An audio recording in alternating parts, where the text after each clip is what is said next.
Sipong mani hallelujah worship team do Emmanuel tangi tu lai mai su valu bilu te ona ta le tu lai ona ta le ono ole tato sa ni ngalo tu e per masani ai le la mani ala le ole tu lai ono fai bala ba out ngano lo tato tua ta ta le tu lai ono ya mai se lavo na yo tato tu asina sino lo imota malawa fai po le moni se sa ninga ya lo ta dia la ne sa ninga le tu la e ono ya mni spo sa pe ngai mga wenga le nei o mi si ai le sa ninga ta ya ta to lot fantasi pe ta le tu la e ono ta dai le sa ninga sunga pasta te filo va ti vola lo tolo pa ta le tu o am no le o ya sil fier sangata o ano pa na fo ya mese o lupe pa le fo I ne fio anga ro pa pe na fo I o na ngaru lu e Samoa le kanesia ia le fo o moa no asia sima ia te ro nei fa te o mo so tainga ia o mo fo isa no ia o ia tu mai fo ia so no finga fo so fo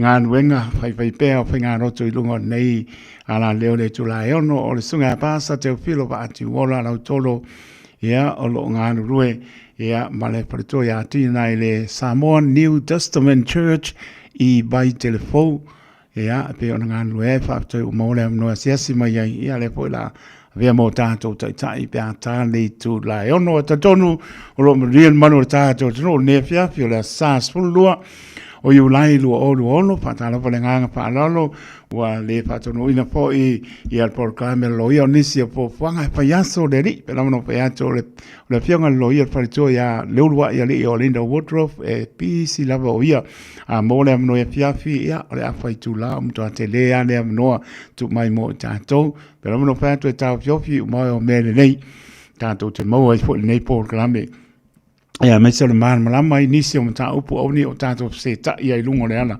ia le la mo le o manino ia le alo inta to tu wa le upu moni ia fa le tonu fo ia ma se le fa tu tanga ona ua le mo fo se tonu ona fai fo si popoli ia no fo la bailano ma tu nat fi le mo le li tanga no ia o linda ia mo ai fo le fasino ala fo se isi taimi ia mo le anga I lumo tato o ainga ya masa mta upu fo I fianga mana fanga tono e kalesia ya masa lava mo to malawa ai ta tono la sa mo pe audia so I fo mnia le tno so I fo mnia le fianga pa tu lo ya dolu ya ri ya ona ya leo se fa pongo nei por klame ya ta tono fa ya so le ri ta tono lo mnia mano le ta tono fa mano fa tai ia kane sia fia sa pa mano lo siatu ia la tu lotu ia ele fengo fie lo tau bina ta to mano se mano lu fengo fia na fai lo fai unga ia se yo lotu lea fo I vayaso wa fai si mano lu ele a fia mtangi za utala na yo tato tu a mano lo ai mo tam la no mano lu le lei ia tato ia ta fo e ka mo solo ai fai le fai unga se I lotu la sa ele va be ta lo atu ia peta lai mai leli ia se avatu de monu ia lea sa pe ele ai le lo fole to taimi uma ia mtato talitonu fa tu ele fa ma oni le lo fole tu avatu fa ma lo fa tai fa ma lo si ai I ta po inga le ya so we ma nia fa tai po le penga venga fola tala le so ke riso ia mo ni nganga mo ia mo ma lo fa tai lia le la to lungo le ala ia pela no fa to le fa to nuina fa na tu pe au le fa ngaina le ta to telefoni na telen fa lave ia le ngata le o ma so I for fa ta malo ta to ta o telefoni ia o ia ngalo fa lave le o ia do sil fianga ta to lo ia me se lo tau ave o ao ia se o ainga I lungo le ia pete ta aro ke le fongi kurang wa penga ta o le mo le pasia mo li le lo po ai da ngai mar tam tau mlanga bale ia tuli ta sa kamba ngai pe wa kai mingi fai te ia ta to ma ta lai ia ta o le mo le pasia mo li ia pa pena fo le tanga I ma lama I fai lo lungo le wala soli tu la fono lei se si lunga tu la fono na I veiti ai fa mnato mama ai tato ia alu ai lava na se leni ale lava ta faina yo tato ainga ia tato motu mai mana taula ia le na le me fa le ni foi le poto e ma fa tonu ai ia mga solo man vi ai por clame ia pa ta lo fa tu le tato tu le pengar venga tu pia tu ia o atuno mamao la to tuli fa salanga sto ese so se mota nga se moto malawa fa to tuli nga se o tino le malu le tunu la mana ya long fa na ia o por mo fa ta fa tu le to tu fa wo le radio Samoa so lima e ba tolu a mo ta lo fa lama fa ta lo pa lungo le apte foringa la to ma puta mai ai lungo le YouTube channel fa te tene lama ia to ma puta mai nei banga le pia pio la sa ia le waso su lo yu lai lo o do tuli le si ono masino toi a tai le tua o lo va pe non tau tai lo ta tau sa sina leo ma se on tu atina lo salia fa tai tina fa tai mo fa nyanga ma puta mai island pay ele la mua Wellington lo fa te le atu ia mai la to no tu to oi ma tu no mau lo fa te le atu pa po vina tanielu ma le ainga lo ma puta mai ma le ainga e o tara ia pa pe fo e pe ngala pe pilione pa tu a San Marcina ia mai la to uma la moro ma puta mai ia ona bi inga ia tu na tu ta te le se auto ta to finga lo tu da tani tu la ono mania le piapi e me foi fa o wino ta ko inga le piapi e yanti le mo ma nga le lo ta tu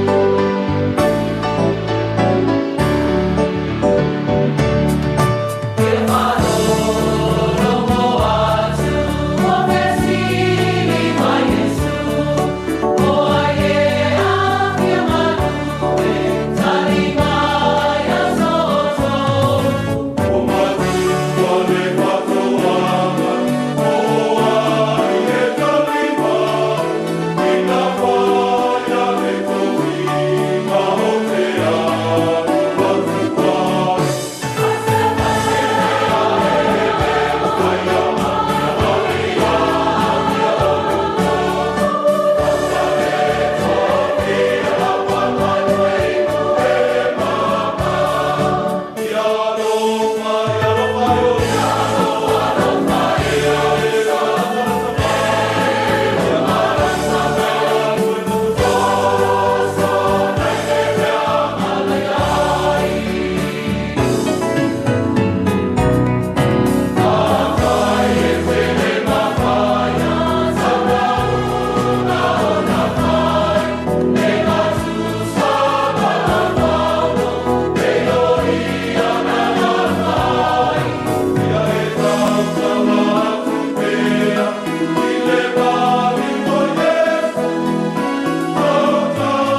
Leli ye alofa mai si fo mai le kale sia ka tuliko mai le hianga sa potul mo tele sala fai tu lai mai tato taimi todo minute ona ta le ole tu lai onno na minute au na tu tato sabringa lotu fa talo pati a fa fu vina tandielu mala inga e o tara pe por fa tu ya se lina se osi male no falo mai stamaki ya pe fo ya fai mala ta mapua fa tai maptamai ya sauma matangia lof tele atu manuia fo le fiafi ole tai o saulinga o sunga pasta te filo va ti vola lautolo lo nga lue male fritua ya talo pitina e ale Samoa New Testament Church i vai telefo pa tai le tua mo la le wasiasi mai ai e am felo e foi mai se mo se am no e fai mo tato tai ele ne fiafi sa mo le tunu pele si mai ala pa ponga le tato tapo inga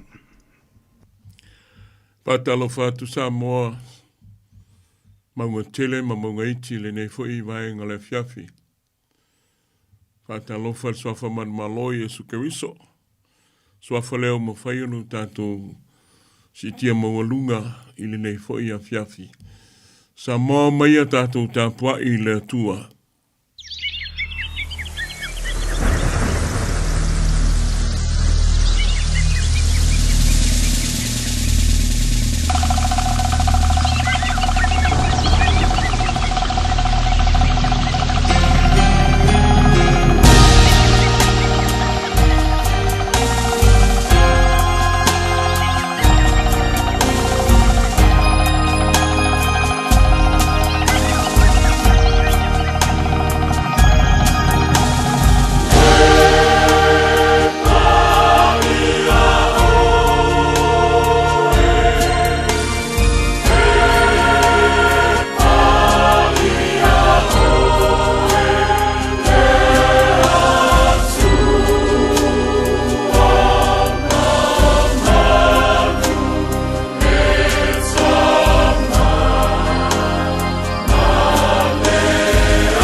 O e whalango lango ia Yehova e pei o le maunga o Siona I la tōu. E le whanga e tia, e tu mau e whamamau. O Yerusalema o sio ina I maunga, o Yehova fo'i na te sio mia alona nuu. E a mata mai nei lava, ai o I le whamamau. Le a tātou te talo nganga pa ia, a fio mai le nei a fiafi lo mātou o tua. Ai se tāpua I lo atunu o Samoa. O e o le tua o le nafi o le soio o le whamamau. O e o le tua e malia ai o mātou loto. O e o le tua o manuia. O e o le tua o sapena paenea.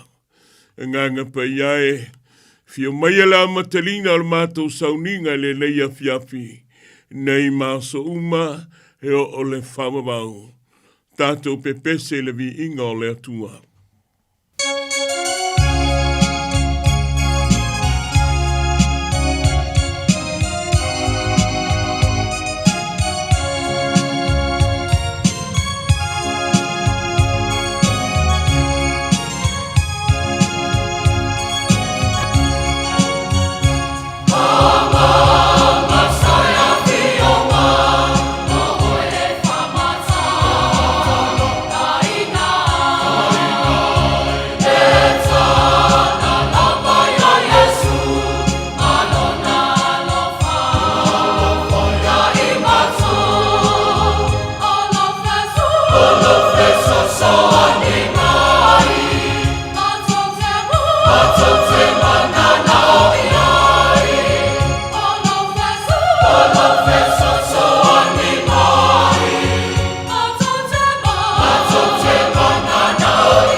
Whaafunga mai an whaitauina le awhionga pa ia le atua.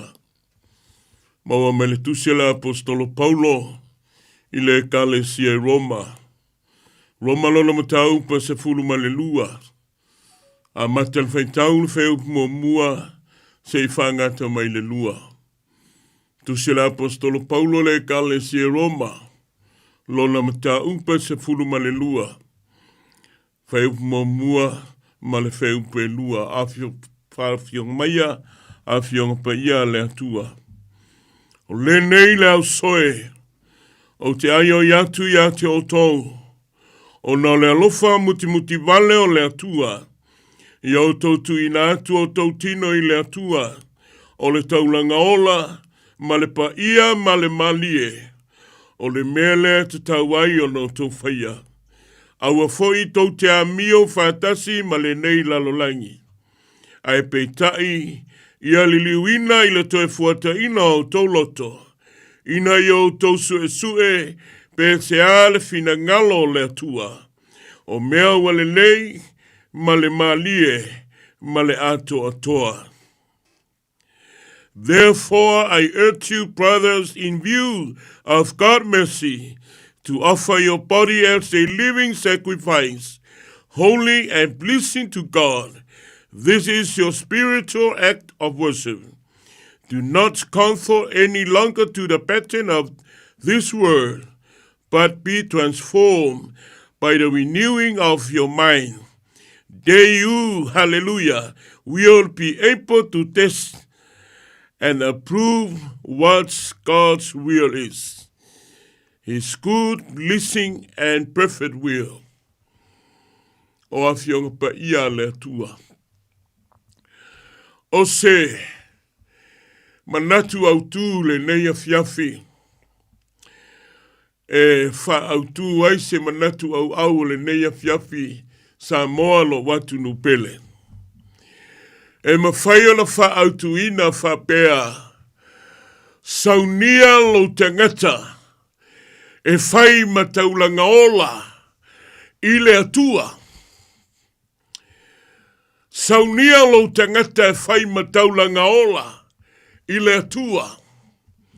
Prepare yourself as a living sacrifice for God. Samoa le atunu pele le neia fiafe. O se luia le apostolo Paulo i le ekalesia i Roma.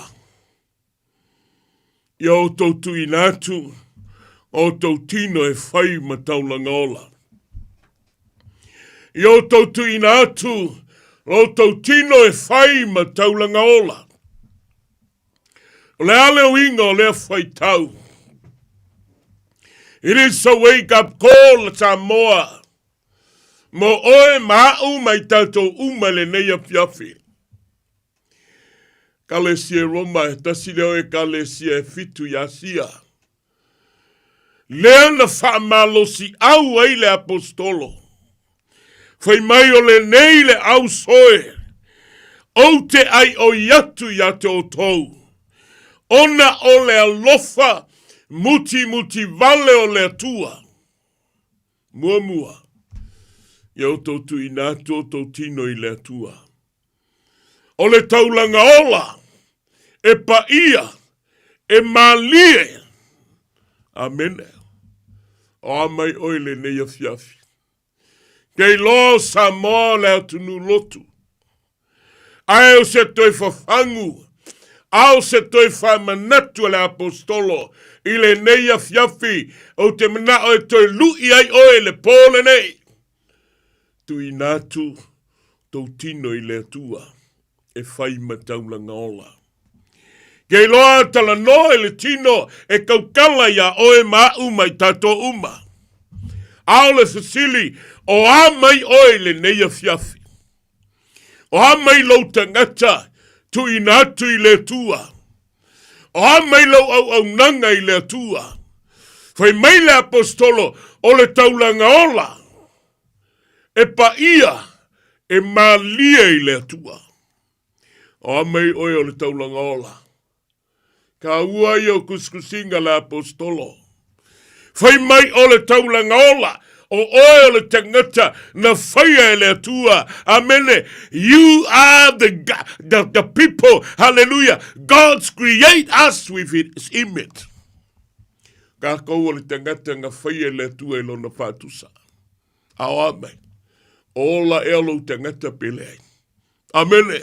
Atala noa le tangata ola. Amene. Le taulanga ola. E kaukala ia oe ma'u mai kako uma. Tako ulu fale foi maru tapua i le neia sa. Tato ulu fale ave le taulanga i le atua. Te le tangata e o ama taulanga ua mamate i to tono a maru tapua i. Ke le tangata, amele, e fai ale leanga le neiva yaso, aso atoa, e pule lava ngaia, ilana mea e fai, ai o ile sa, sau e fafolinga ile atua. E o le sa, sau, e pei o le tangata wa atoa, e pei o le kangaka, o lai o kei mea uma, ai kei no oe, wa levanga mate le taulanga ola. Alfsili. O a mai oe le vama le atua. How's your relationship between you and your God?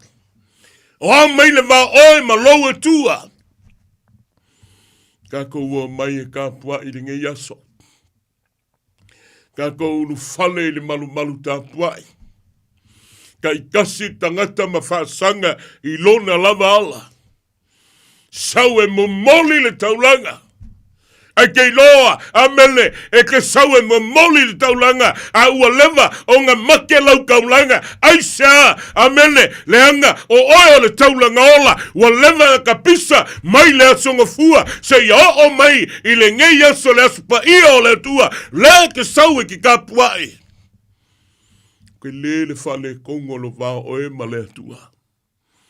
Mea mulonga lua fai mai, e pa ia, e malia i le tua. O mai lo ola whapai ina.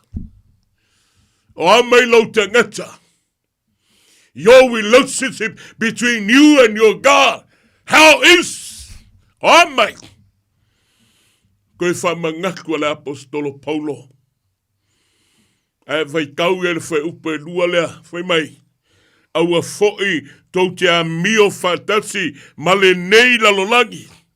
Kei loa ka kou, Samoa le ainga, amene, o lea tunu lotu, amene, a lewhai mai le apostolo Paulo, aua foi ka kou ke a mio whaitasi, ma le nei lalolangi, kei loa e, kele kangaka leo le lalolangi, wa kele ngā o le whare pui pui.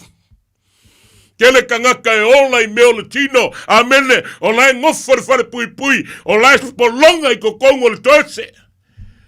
Le siku, kele kangaka e fia i meo le tino, o lai ua levan ka oko i kunga mau, o lai kau fia i mau ka ngase ngase, e ku lua le mai mane mai ngai, ale fisili, o a mai oe. Ka pisa le upa le atua, i lea fata faitaulanga, ma lea fata faitaulanga. Ai kei loa peo se koe whamangaku le ngei a fiafi. Samoa lo watu nu pele o fea lava le tūlanga o e iai o le ale toestua inga sio manga o le ale ko inga relationship pa oe malo atua o amai le va oe malo to lua le va oe malo whanau o amai ai kei noa oe according to the word of God it is the God of encouragement koe o koe whamangaku ya oe Ya oe lo watunu pele Samoa, amene, ke lo oe, ka pisa le apostolo Paulo, amene, au le lui foi le apostolo Paulo, amene, fai mai, yo tautu i lato tautino, i le tua, o le taulanga ola, ke lo oe, e manga mia, lo sau i le kua, o oe le kaulanga ola, lo winga, a sau e ka puai, i le a sa, ma leo sa, e ke sau e ke ola. Ia ola lo tangata i le atua. Kongu fo i o lenga male pe lepe lo a inga le ngeia sa. Na iaso a koa e use ke whainga luenga. O mai i le aso a ngafi. Ka paaku le finge se kupe se mea aia ka maiki. Ai e whamisa misa. Ai e fasia. Ai e lafong iupu le manguia. So o ngā whai ai fua mangai whangau. A kei noa oe, a e alu le upo le atua, so le o le whanau, o le tofi mai le atua, o lauto lua, wa uma, o le tu fatasia, o lua, i le sakala meka le whapoiponga, wa ave oe, o lua ma tino e tasi. Le le lu i ei kako le apostolo. To offer your body as a living sacrifice. It is your true proper worship.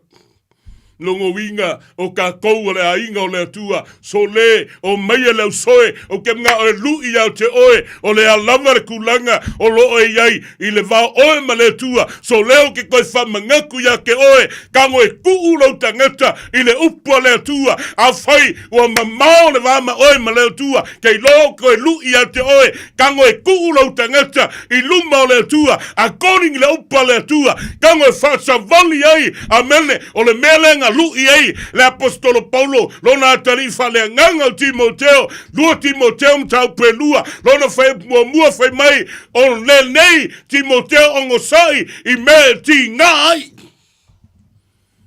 fa pei o stanga te tau e le leia Yesu Keriso ai fa solo mai le fai kau i le maka upu ngai lua fai mai te ia o ar fai upe sulima fai mai ia kau ma fai inga ia vea oe ma le fia ma iai le tua au sili fia mai le tua ia oe amene a kongu ngai kau le uanga po o mai ngai le kai au fiu le ki ngai fafangu oe te kaimi o le loku, se kuka mo le asa, a lai ke moi vai au sa, wa aluanga po, o whakau ngā oe fia pianga o le ngei o langa. Aole fisiri. O a mai ko kongo le wā oe malo tua. Ke no oe, sakaria ma ta upe tolu. Kalangoa le kusi al perfetto Sakaria. I le perfetto Yosua fai mai. O Yosua o le ostaulanga. Ai kei loe. A o tua Yosua e fai ma ostaulanga i le atua. Ai fai mai le atua i le angelu fai mai. Ave fai a Yosua. Ka kala ese of kuai. Samoa. O le ofulunga le kelenga safai ka kou le ngei vai kau. Fai mai a Yosua, ka kala ese ofu kuai. Amene. Ai fai kau en mkau po kolu, o le kusi o Sakalia. Amene. A kalangoa ya Yosua le ostaulanga. Amene. Longo winga e kalangoa ya oe mau, le tangato le tua. A fai o oe fai fi au le awa o le teakono, o le apostolo le misionale, o le fai evangelia. A le fai mai le upa le tua. Yosua, ka kala ese ofu kuai. Take out your filthy clothes. Aisha. Se langa ele fai a palapalanga luenga le atua.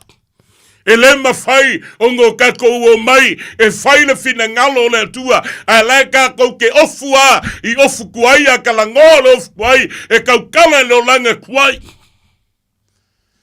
Kaukala i lo savalinga kuai. A le fai mai le atua ka kala e se.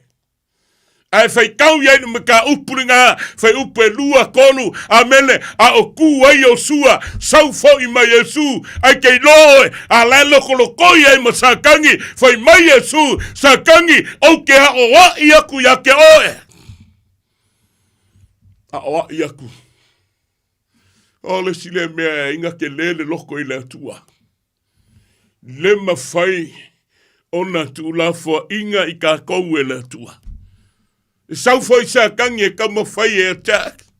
Kei no ke nga o lui a te oe, lo uso lo tua fine, le ta mama le tina, a tonu, o iai to tono a inga, ma le pelepe onga, o le malosio le li o le lolangi, a leo e fai kau iai, ma ka upe kono le kusio Sakalia, fai mai Yesu, o ke ha o a ia ke oe sa kangi. Ai ke lore me mangia ngai sau en ma ka upuringa. Oi mai, ole motu lea. Ngo o se ia me lafi. Amene. Kei loka kou. Amene. Nga kako iai le lo loko le angsala. Kako iai le ngei o langa. Amene. Kako faya le lalolangi. Amene. Ai kei lo oe. Fai mai Yesu. Ngo o se ia mai oe. Mai lafi. Se i mai. Ai fai kau iai le ukusi mua muang fai kau inga. Kui ngā kulo tino i le atua e whai mataulanga ola. Ne whai mai e perfecto Sakalia. Amen le whai mai ngō se ia mai lafi. Paso solo ala foi kaulu foi upe whālima foi mai Yesu o te ava e sea. Kei loe, le mawhainga ava e sea le kua ua mio le tonu. Pe a whai e ke le whamaua lalo lo loko i le atua. Pe a whai e ke le iloa alu i le atua. Pe a whai e ke le kakala le vangoa. Ai se ngai yoi mai le nganga pa ia. Pe a whai e ke le alau inga le nganga pa ia. Se ngofai ko kongo lo loto. Ai se i sui lo kangaka. Ai mei Yesu o te ave sea. Aua mio le tonu. Kei loe. I le whai upu le lua whai mai. Aua foi tau te a mio whaatasi ma le nei lalolangi. Aisa! Se le fia iai le atua. E le fia iai le atua.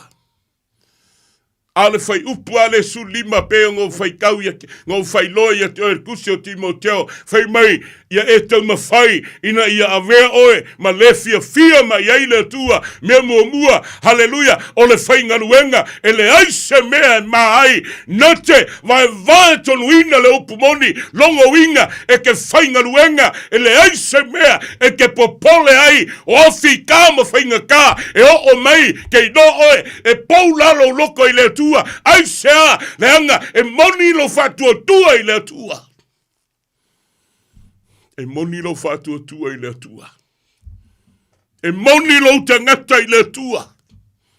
A ke le lo loko, amene, fai mai, nga ke lova e vai kongu, amene, le upa le atua longo inga, according to the word of God, e ke kango, se fasavali lo tangata. I le me fina ngalo ai le atua. Alo sili o amai oe le nea fiafi. A inga o le atua. Le fata fai taulanga, ma le fata fai taulanga. O amai oe le nea fiafi. Fai mai le matua, tu ina atu lau tino, i le tua e fai ma taulanga ola. As a living sacrifice. Amene. Alo sili. Oe ola e pele. Amen. Le tu fale nganga e mawhaia nga sau le tino. Amen. Ai kei loo mi ngoi me le tino. A lau oki le nganga. Ai manga o le tua. Ia ola lo nganga. Ia ola lo tangata. E whai mataulanga ola. E pa ia e malia i le tua. Ai le mangeia. Pa ia ola wha pa inga. Ka kou a whai a Yesu ma li ima whaola o kako golanga. Amene, wa kako kui ngako, kako tino. Wa kako kui ngako, kako kangaka i le tua. Wa kako servinga le tua. Yo kako wola, pa ia ma mai le tua. Amene. Whaftailo loto i le tua. Sio tato atunu o Samoa. Lea mamalu o le malo, le palemia, ma le kapeneta. Malo fai o faiva. De la uli le mali toa, malo fai o faiva. E te ono sa ia ti ngā ma fai ngata. Ne ki ole lu i le apostolo, amene, ono sai i me ti ngāi. Ono sa ia. Ti ngā ma fai ngata. Ke loe, pauanga o le mea le sau ed ki Apollo. Sau e nga oie fosi mo wha umatia. Sau e kalepe Samoa. Ai kei lore ma ngai le upa le tua. Amene, haleluya. A au i tau tau ma le tua. Oi se whasanga tau mai. Ne lu inga le apostolo Paulo. If God be with us, who can against us? Oi. Kei siano. Oi e whasanga tau mai. A whai o ngai a ke oe le tua. Oi e whasanga tau mai. Whai mai e whawai le tua Samoa. Oi e whasanga tau mai. Ta uale nao le tu inato Samoa. E whai matau langa ola. Samoa lo atu nupele tu inato oe. E whai matau langa ola. Alo whawai lea. Whawai le tua Samoa. Ioe. Ai ko mangaku yai wa leva nga malepe whawai ai tia. Le aise tu inatu i le atua. Ai whawhikai le atua. Amene. Le ngai kausanga. Le kulai mai. Whawhikai lo loko i le atua. Amene. Le whatua tua lea. Samoa ua tasi lea. Whaime. Ai sei koe whawhau mai. Lo tangata. Lo Samoa i le atua. Te koe ave Samoa i le atua. Nana ia. Amene. Tai o so tātou malo. E inui ti ngā ma whainga tā. E le tau i masui. Aia o ngā to tonu ai le atua. Le utele nā o tātou. Lo tātou a inga le tamala tina. Le uso le tua whine o whanau. Amene. Se o tātou tu o tātou tangata. I le atua. E whaima taulanga ola. Tonu whai o e kalesia. Te leani se o e kalesia e male pelepe a sia. Le tutu fatasi. Au le mea mana o mia. Amele tu ina atu le kalesia. E whai mataulanga ola. United we stand. Divided we fall. Aisha. O le focus nga. O le luile nga. O le manatu le nga. Au tai fo i le atua. Nei fo i a fiafi. Nei fo i a manoa o mawhai ai. Tala noa le upa le atua. I lunga le tatou ala leo. O le tatalo i le atua. Whai le nei ala leo. Whai manu ianga ia Samoa. Ai meise o le lalo langi a toa. Amene a whai o ngai ke ngofo mai lo fale. E ke leo ulus falsa. A le ke whalongo mai. I kapua inga. I lunga le radio Samoa. Ke no oe. E menga mia oe le loto whamaua laulo i le atua. Ngau mia. Aisha. E ke le alu le langi. I le alu se loku. Ke le alu le langi pia e le whaweinga lo wala i le atua. Ta lia Yesu e whai malii ma whaola i lo walanga. Serve le atua. Au auna i le atua. Me le atua le neia fiafe. Tu inatu. No tātou te ngata i le atua. Amene. Pei al flau salama o tā vita whai mai. Lowe ngā ngai. Whamanu watu ya Iova. O mea uma i to tonu ya teau. Whamanu i lona swafa pa ia. Ave lo tangata i le atua. To offer your body as a living sacrifice. Brothers and sisters, to offer your body as a living sacrifice. Sa moalo watu nu pele. O se toi whamanatu na mo oele nea fiafi. O le a fo i se tūlanga. I le wa oe ma le atua o le au ngani. A le au auna le nea fiafi. Sa we ave lo te ngata i le atua. Tu ina atu lo te ngata i le atua. E whai mataulanga ola. E pa ia e malie. Whai mere whai upule lua whai mai aua foi. A tau te a mio whaatasi ma le neila lo langi. Tau ina ia whamanuia le atua ia te oe. Whai e whalongo mai le neia fiafi. Anga le leia tu le atua ia te oe. Ono Yesu. Tato vi atu i le atua i lona vi inga.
tātou talo I le atua.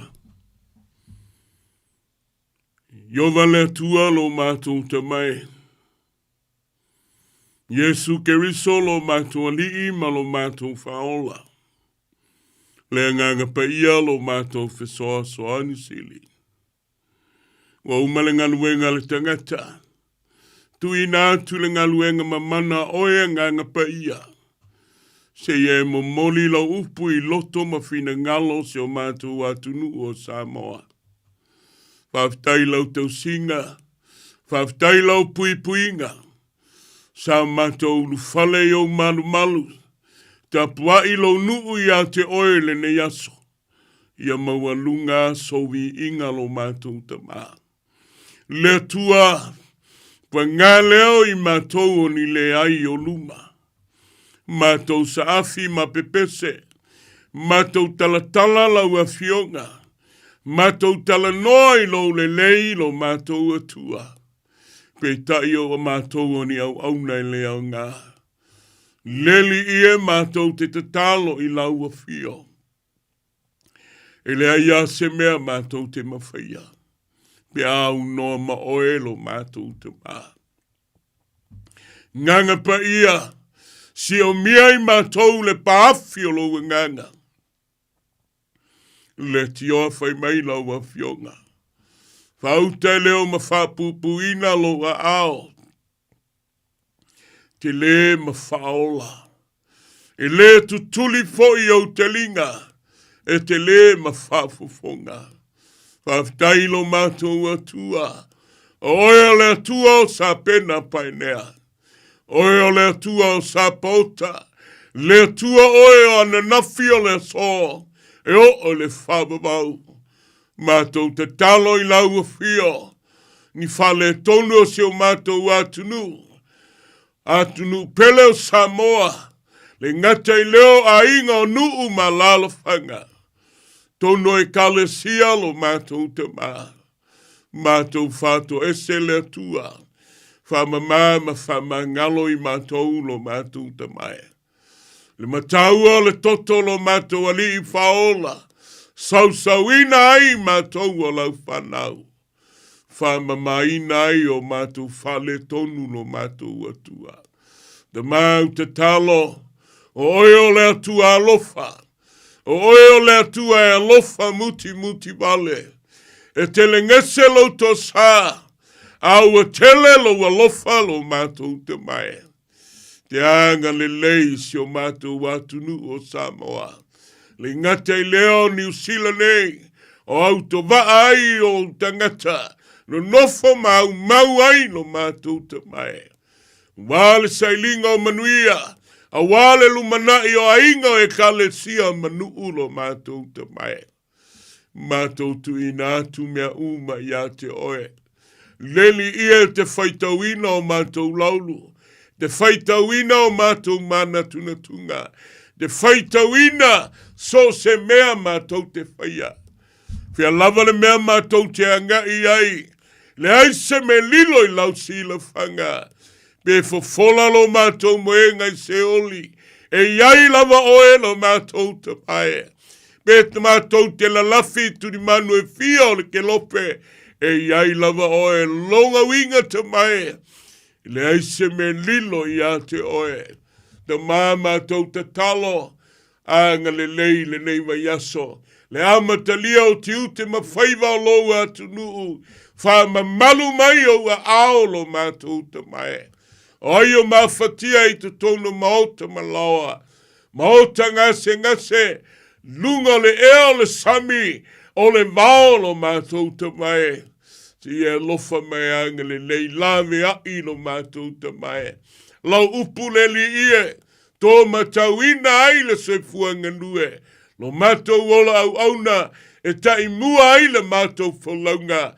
Le mātou savelinga. E te tai lo mātou atua. E vi iai oe lo mātou te mā. Leli ia lo mātou te talo. E le mawhaia lo mātou malosi. O le tatali ti ngā mawhainga tā. E le mawhaia lo mātou ata mai.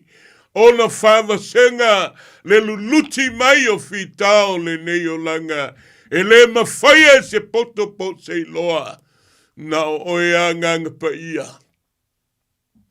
Taitua luaina mai mātou lo mātou te mā. Talo I lau a fio le nei a fiafi. Whamanuia le whalonga o tangata. Whamanuia le whafonga tāpua I o Samoa. Mai ai maunga te tele, se I o oi maunga iti. Fia lava o whalongo mai ai, la ngona ai o mātou leo le tua. Iai lo wanga le leilo mātou te mā. Talo whamanuia le nei ala leo. Sunga le whengainga, le pule ma le awhai ngā luenga. Se e whamanuia lo mātou te mā. Whai mā la waa, o le tapa sā, o le tai mua o le whalongo Samoa. Ai a le longo puia li le tua, I le aso ma le aso, le savali ma laufe au lo mātou te mai. Le tua whamanuia lo mātou te mā.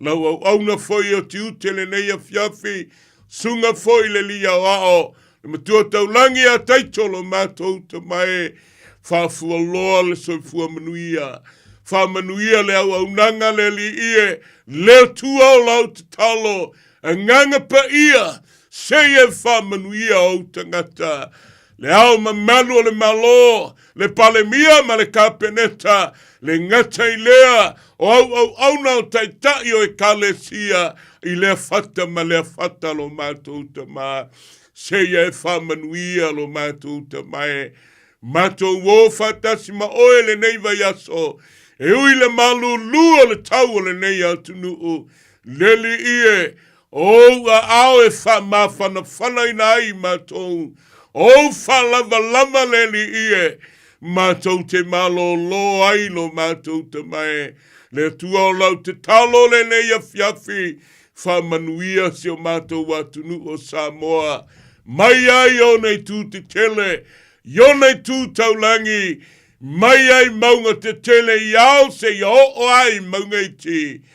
Whamanuia oe lo mātou te mai, le tua o le nāla mātou te talo, mana onga o lo nuu, mana onga e kalesia, o nuu ma fio anga, e maisio Samoa, le tua, Yo mātou maua se Samoa fia, e fia ia te oe, tu fatasi, wale atia ina o lo malo, a o au whana le li ie, matua sai I le mana o lo suafalo mātou te mai, le tua le nalo mātou te talo, le li ie lo mātou te mai le neia piafi, whamanuia Samoa, whamanuia si o mātou watu nuu te mai, whamanuia foi le malo ni usila o au to vaai o te ngata, o lea tunuu ma lea tunuu lo mātou te mai. Mai ai le amatanga, se ia o ai le ngataanga, whamanuia lo mātou te mā. Maole nālo mātou te talo le nei pō, whātasia mamana o ngā lilo le te ngata, se e tali whali ali lo mātou te mā. Whamanuia le pulenga le radio Samoa, whamanuia le au whainga luenga, nei mā so umai o le whamavau lava. Amene, ma amene. Tātou te evi atu I le atua e ala I lona vi inga.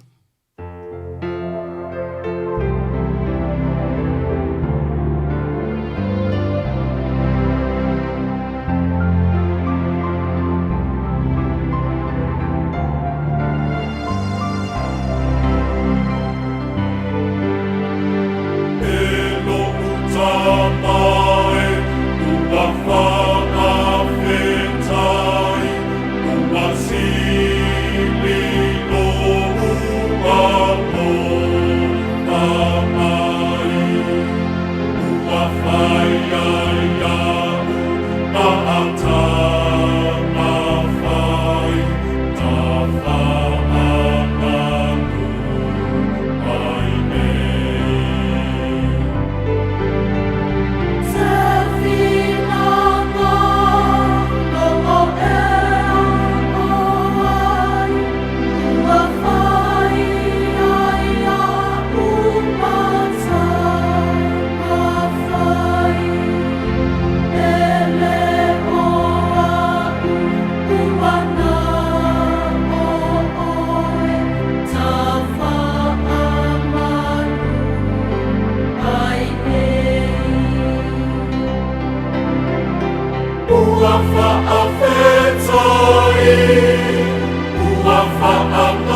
Ia, mo le tu whaftai tele. Sunga whai lea wao. I whasa lau. Taito. Tu sai whai ma nei whai a fiafi. I ia lava le tua. Ia nei whai a fiafi e fia mori whai a lo whaanga. Na iu a inga i New Zealand nei. Ai wha mua tuasi o mātou te tai. Ao ao lo mātou e kalesia i New Zealand nei mo Samoa. Sunga i le teitai au au i ana nai tiuli. Sua, ma le whalitua ia whai ui manue ua le kalesia e pēmiua. Ia le ngata fui leo le sunga le whengainga. To le afoa si tione lunga. Whalitua ia tafi ma le kalesia i otara. Ia mai se foi le sunga le whengainga. Ia wha manu leo pepe ma le whalitua ia whinaunga. Mai se foi le kalesia i mangele. Ia lava le atua. Le ngate leo na iau ainga. Au te waa fo i New Zealand nei. Ainga o se uta mai mūr whanua leo sa watiwola. E mai se foi leo sa i fpo. E le ngate leo le ainga o se utinai pele le loto. Tau ili ilif pulea i te lena. Waa ia i sa tui malofi lufi. Ia o na ainga i New Zealand nei. Ai mai se uso lo au mau e foi nei mai tau le fai malanga mai. Tui whasinga, tui tonga ka mawea mali. Fale tua foi a pelelini ma le whanau. Amen. Mi ia lava le tua. Nisi foi o auna le tua na ngale lei. Le matou. Ne foi fai ngā malanga. Ia, mai se foi le sunga pengainga.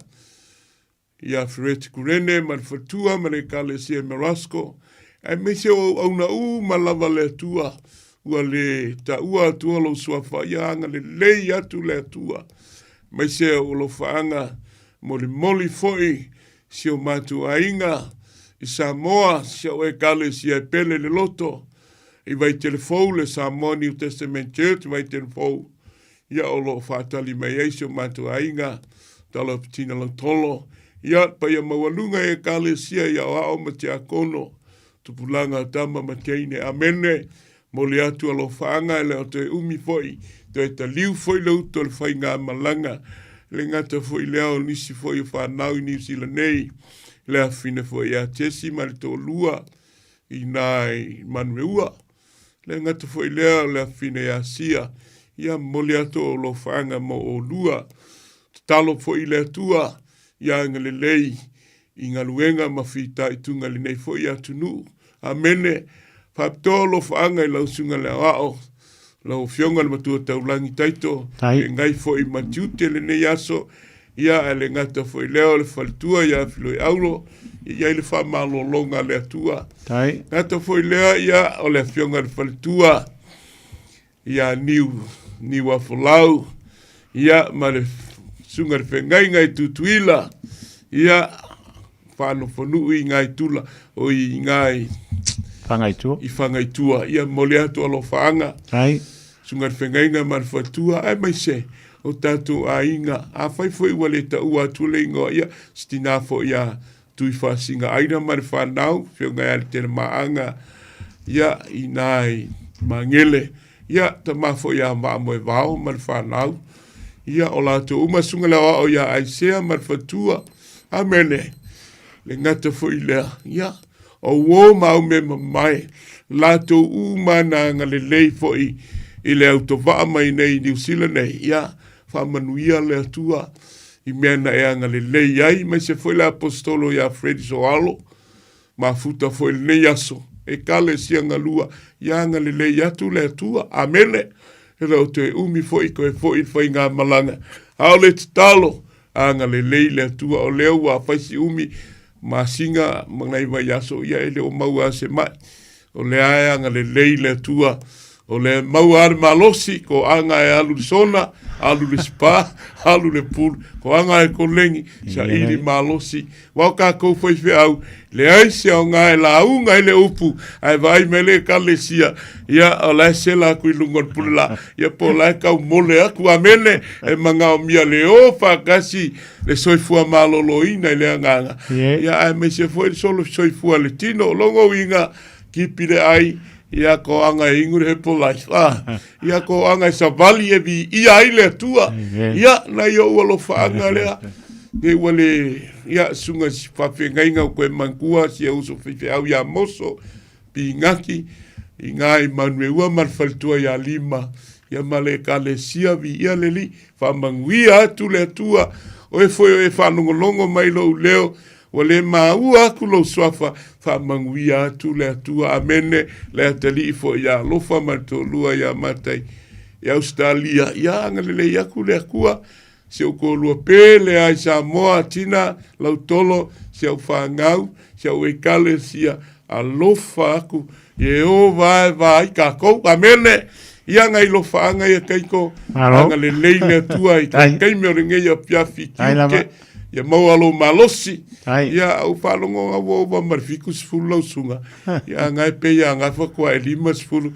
o ngai ke malosi, ia amene, whawhikai lava mo ringe ia wangoa wha aulo, e vi ia aile tua, ia me se foi se o wakali ia la wha ele lenga mamai, ia whawhikai maloli san kapuai, whamanguia le tua ia ele kali, ia o ngai lo whaanga lea, moli aku le ngei a fiafi, sia o e kale sia e pele i New Zealand ngei, Samoa New Testament Church of God, na nai tiuli ma whatua e pai umele kale sia, ia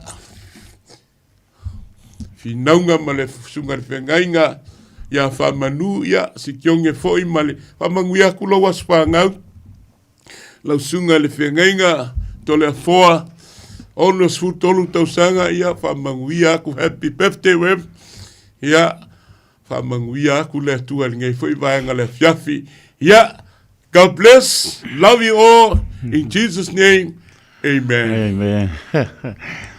Maro le sau noa i lau sunga pasta te filo longo an whaponga maro le tātou tunu te tono le lava ua e tā pena whawharitua toanga i tono mauta malawa ne fiafi lo sa piong pa ia lo tātou tua e ala mai lo sunga ne fiafi tō matau wina ai le soifua mo lo tātou wola whareanganga me le whatau wao le au ono e whai mafonga tau mole le pōrenga le radio Samoa le au whainga runga to tofi le tua le a tōro tātou tunu e maise o tua asinsina lo maua mai lava nei sauninga lotu le tūlai ono mo mori atu wha maa loma le whaafitai e yelo tātou tua o amanoe le o iari sir fiamane i loa e saunia e le li sai me fe i loa i ai lana whanau whaafitai po i ia o le uso tu lou lau sunga le whaipe au te filo o no lo wala au mai wa maua e po so ta inga o i stay me te malanga mai lava e to e po i ai le maua ia le ua maua se amanoe e po na e ta inga le sauninga whaafitai o tu o le amanoa mai ia le umwhaiona e ta inga le tātou sauninga nea piapi Mantu wale wha malo ma whaapatai tele lava malo le sauni malo ta pena malo le fola ia la fo ia tu le nganga pa ia na te wha malama le ta ua ma le loto ana piong pa ia ai o pinangalo ia ma tātou sāma vali ai ma tātou whaia lona pinangalo ia awa ia i tātou ia kan leile li ia ngare o pia i po inea tino ua ma nei ia le manu rure o iai lau wewa i tu lau po i Papunga mano tātou no. Nau i anau sau ma le manu rua o koua kongu unko soi pua e ai ma tātou wola e ai. E ai whaakutai le atua, la po stay meo la wapena po i an tātou te ai. E o manu o tātou whelo i ai. E o manu po i tātou te ai alo whangia le li whaamuri mai. A le whaletua, e a manu whalo e maise lau whinga venga i tōna le kāsia. Mor si fia tele malo tātou tono o le sunga ia pasta te filo va ati wola lo tolo o lo ngā lue mar to ia te lopi tina lo tolo i tono le Samoa New Testament Church i le fianga vai te fo ia te dia lawa so se si afia tu eso ngo fia afia tu loa yuta mau le manga fa o sa o lea sa le teto ia afia lo ngai pai se ti ma le sunga vai fe au ia pa te tele la ne fia fe la sunga pasta te filo tai ta pena mano sa uni anga le ia mo pele lua so i form real tino sili le nganga pa pale le manuel tau suino le vai o so i fua ia wala mani nganga mo ia mo malo la vo sai mala to ta liu leuto ia pa pena lava o ia a o lofa le li tau tai fa mo toi foi ia whenua I marparitua lo whaamuni mai manuia po lato whaamuni mai ia manuia po lua ka le sia o a po ni por klame anu mamau si lo e nganu e ngolo nganu e ia sanga iane ai o taito ifa manu ia wa laman por klame fa le nai le nganu e ngale tolo wa pe na nganu ai po ia tu mota malawa le fiafi ia anga le atu po le solo wa pe na to ma puta la posta me te ai ia pa pe na fo I ona fa amnia le li manuia lungo ala o ni a pe se atu o le ala ia pui le li lo so fu am so I sho walo wa mai nevia ia sa ni le li ta to fe lo ai fo ia le tu o fo le ne tu no ia ai ma no fa tai mo nevia ia to la foto pe se me to pe sa no ia to mo moli na yo fang ia ta ta ma bai ma ngang fa lo ma lo sa aftai la vai la sunga la o taito ia o se fa no fia vi ia ile tua ua se la fia le tua le loto le fiafi ai ia mo I fo ia o makua longa nga ila le malulu ia fa kai ia ile tua ile puinga o le maua ia le malosi ko e luanga ia sa ko e fo ilo I Samoa li taito ia vi ia ile tua tai ia maua lo malosi ia lo fa fo ile faltua ia filo e auro maua pe le malosi ia le ngata fo ile to fe le finale va me se foi le tali ia telen ia maua le malosi amene ia tatu ainga New Zealand nei sa tu ma filufia mur panua ia se matu ainga sa kawa ke loli kaiko e ke le o ngo makai ia ko mai o sa kawa ia o I mur fangua ia o sa ka pala or ka ko ainga sa ko maru filu ia ai o le ngo ale nga ola mai ia te o filo lau tolo va ti wola ia lo fa foi di sa o ma ko ainga ke loli kaiko ia na umang foi di sa o ma le ngofo ma ko sa e va ki vola poko ia so la mengo fongo foi la lokala skeki ala polo ngai mau ma le usangi o pola o kautira ainga ia a fa longo mai le sao ka ngai ko e vave a kui Samoa a tai o le sao ia engo foi Samoa kautira ainga amene lo fa foi le ka ko sao le ngai va a lui ia Longo foi la mo e kingo se fa malo longa se o tata fa malo longa ke o ka mava fen kalo kelenga le kumwese ia ka mafo ia le olo ia lo faku ma le fangau ia me sei o ka ko le anga le leo le tua amene ia o nga yo lo faanga le ia moli aku ngai o ka ku inga I New Zealand ngai amene a faia o e fa longo mai lo leo ia lo kengo foi Saint Brook 31P o tala ia la ku e fiskai puki kakala ngo amene ia ai o kiri ko foi Samoa amene ia God bless ngia pia Samoa ongo Yesu amene mata go fia le ia so mo le ia le ana o mo ne vai taimi o le matanga benga le ai longa ke o mai ai va tai le tu o me na be se mai oi ma to no matanga benga le te o fi kai ko ang fa pe o mer ke minge le ia e lua me ia fa pe nge yo le lo ka alonga o le fa o le le vonga le ngo fuku a le mere manga ia sa u le mali ia le ai pa tai mo le pia tanto pero ai pe pa so God bless kai ko tai ia so foi ia amen God bless amen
Tātou whamānolosi, se whamālira kane sia pāpatoa ke Samoa Samoa, ma le whioanga whanga i tua. Ina ua tūlai mani tātou taimi lewa spulu minute te aile tūlai whitu i le tautua le Radio Samoa, su nima Eva tōru a mo. Mana tōro manuian manu tātou tūnuu, toi batu whamālo mana whāptai, le a tōro tātou tūnuu a mau e kane sia e whia, le ngatai leo le au whangaronga pa ia le tūra whamālosi ai, tai te ino sauninga le ne aso alu mo le mana le upo le ola wanya nganga mo ia mo le malo amelvi inga i le atua i lau tō wha mano losi malu lule o whianga i tātou ai whaapatai tele la sangawi ia le atua wha ngalo le vai man le vai tātou manatu i le wha maoni o le alofo le li mana i le upo le nea fiafi pian tāpelina e pāsta te o whilo waati wola lau tōno mātanga o fie tātou fie te lia o le upo le ola sulu i o tātou vai, mam lamba i o tātou wala, matu e le wha mano mana whaapatai, mano lof, file mu ne fiafi malo fia, titia e wha vai no tau malo mai le malosi o le malulu, ea ma tau wha malo loa i o e au te alu e ambe lau vi inga o lau tau langa pese, tau langa o vi inga, wha malosi, ea, tātou abel vi inga i lea tua i lona lofa mai a tātou. Nei me lute tātou Paul Kalame o hasi singa i mautanga singase, whai maala tā māpua, mālola ma whaapatai sau ma matangia, whaapatai ma mai, Evelini tu mālo, mara inga, ano whai, i moni lava ua māruru, ia mālor fo lau, pantui a se Elina si osi, manofo alo mai o tara, lo patele atu malo le mapta mai sunga ba liko yese tu solo pautai tai mora fanga uso nia po le fiafi malo tonu lamba sauninga ne yaso am tato sangvi ai pelo tato tua Rachel Sifa my cleanliness pautai ai mo fam yanga lo patele atu Rachel Sifa mara ngolo maputa mai I point to England for cleanliness ya manuia po ne fiafi ia mai lato umangi I misi se sua whakalo whai alofa te atu mo tō ato nina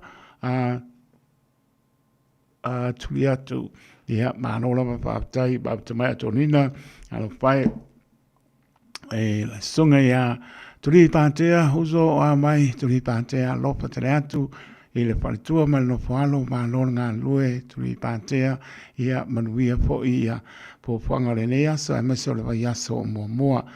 Ia, tani tono ora umnia, po ia tuno e mamau, bala i no fuanga ia o tātou whee no ai tātou sanga lef sitting ia wha maoni o le lofo le li long sia ai tātou ian whamnianga ia ai tonu o le mālosi le tino sili le nganga roa mai ia ma tātou soifua ma ola i lon bebi ia maofo ina le soifua pai ma ona pai ma mea pai ngā ruenga molon lava pingano whaptai sila i le maputa mai malon ngalue mai le civic admin ia malona wa whaptai sila alo whātu manuia ngā ruenga o le ne po ia fiafi swapa manu malolo tātou rio i su keriso le nganga whanolo tpata lofa i so sa mauta ngase i mauta malawa sila fia i le atua me oma o lo whātu atua i te malo lo ai Tari tono fia lava o iai fi tam whaintao ta wasa fia ngai ma ngase o mai o tino. Tātou te o ai leli. Paule o le ala. Moni tātou sa ili fo mai o nela langi. Ala sa ili sili lava tātou te o atu ai le atua ma le loto tari tono. O lana pa mano longa e pa i mai, pa i atu, pa i ane tātou te mano losti ai. Alofa te le atu. Le polo kalama i so se mauta ngase mauta malawa iao te roneo atu no e mau alofa te le atu. Te talo pe le li a wasila fia le li. O lo fatu atua e te mano loai. O lana pa mano longa le na. Pa iatu pa iane mauara tātou manosi tātou te au ngā mo ia malona pen ngalo. Pe lama no pa iatu. Tau lava o pesenga pa le nganga o bi inga no tātou atua. Whai ma vai manu. Au e ta oto ai o ti ngai lungo lo moenga. Baba ia e mata pa le nganga le mata ngō fie o le alofa o le atua. Ma lona pa maoni, ma lana pa manolongo lo pa i mai, ma tali mai ai tātou.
tuli mavivia te oe Tula yon luma O se mea o te ofoai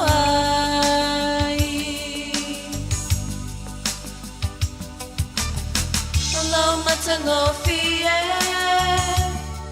Fali a mea maue whaia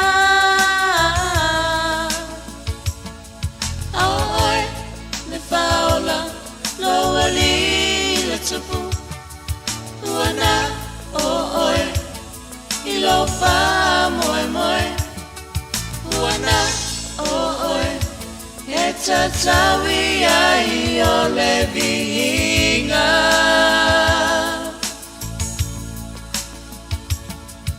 Ua e saunia Le taulanga o le tongiola Ua o lai I le maliu o le faola Vailo mai ai E whaavavau loa lofa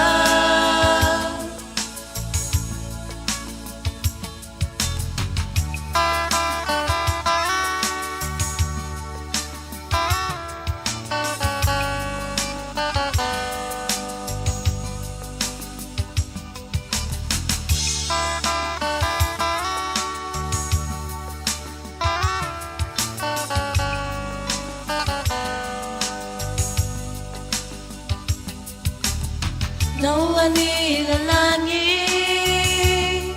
To tuli mavivia te oe Tula yo luma O se mea o te ofoai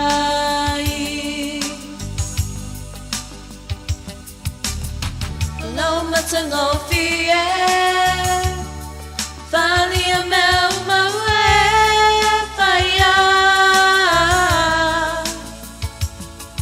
Aoi le faula Loa li le tupu Uana o oe I lau wha moe moe Uana o oe E tatawi ai o le vihinga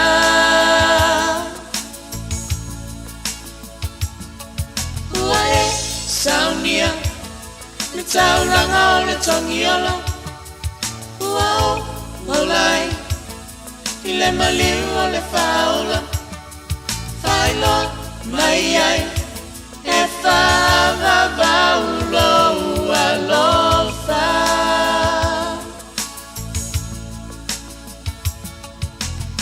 Loa li le langi To tuli mavivia te oe Loa li le langi To tuli mavivia te oe Loa li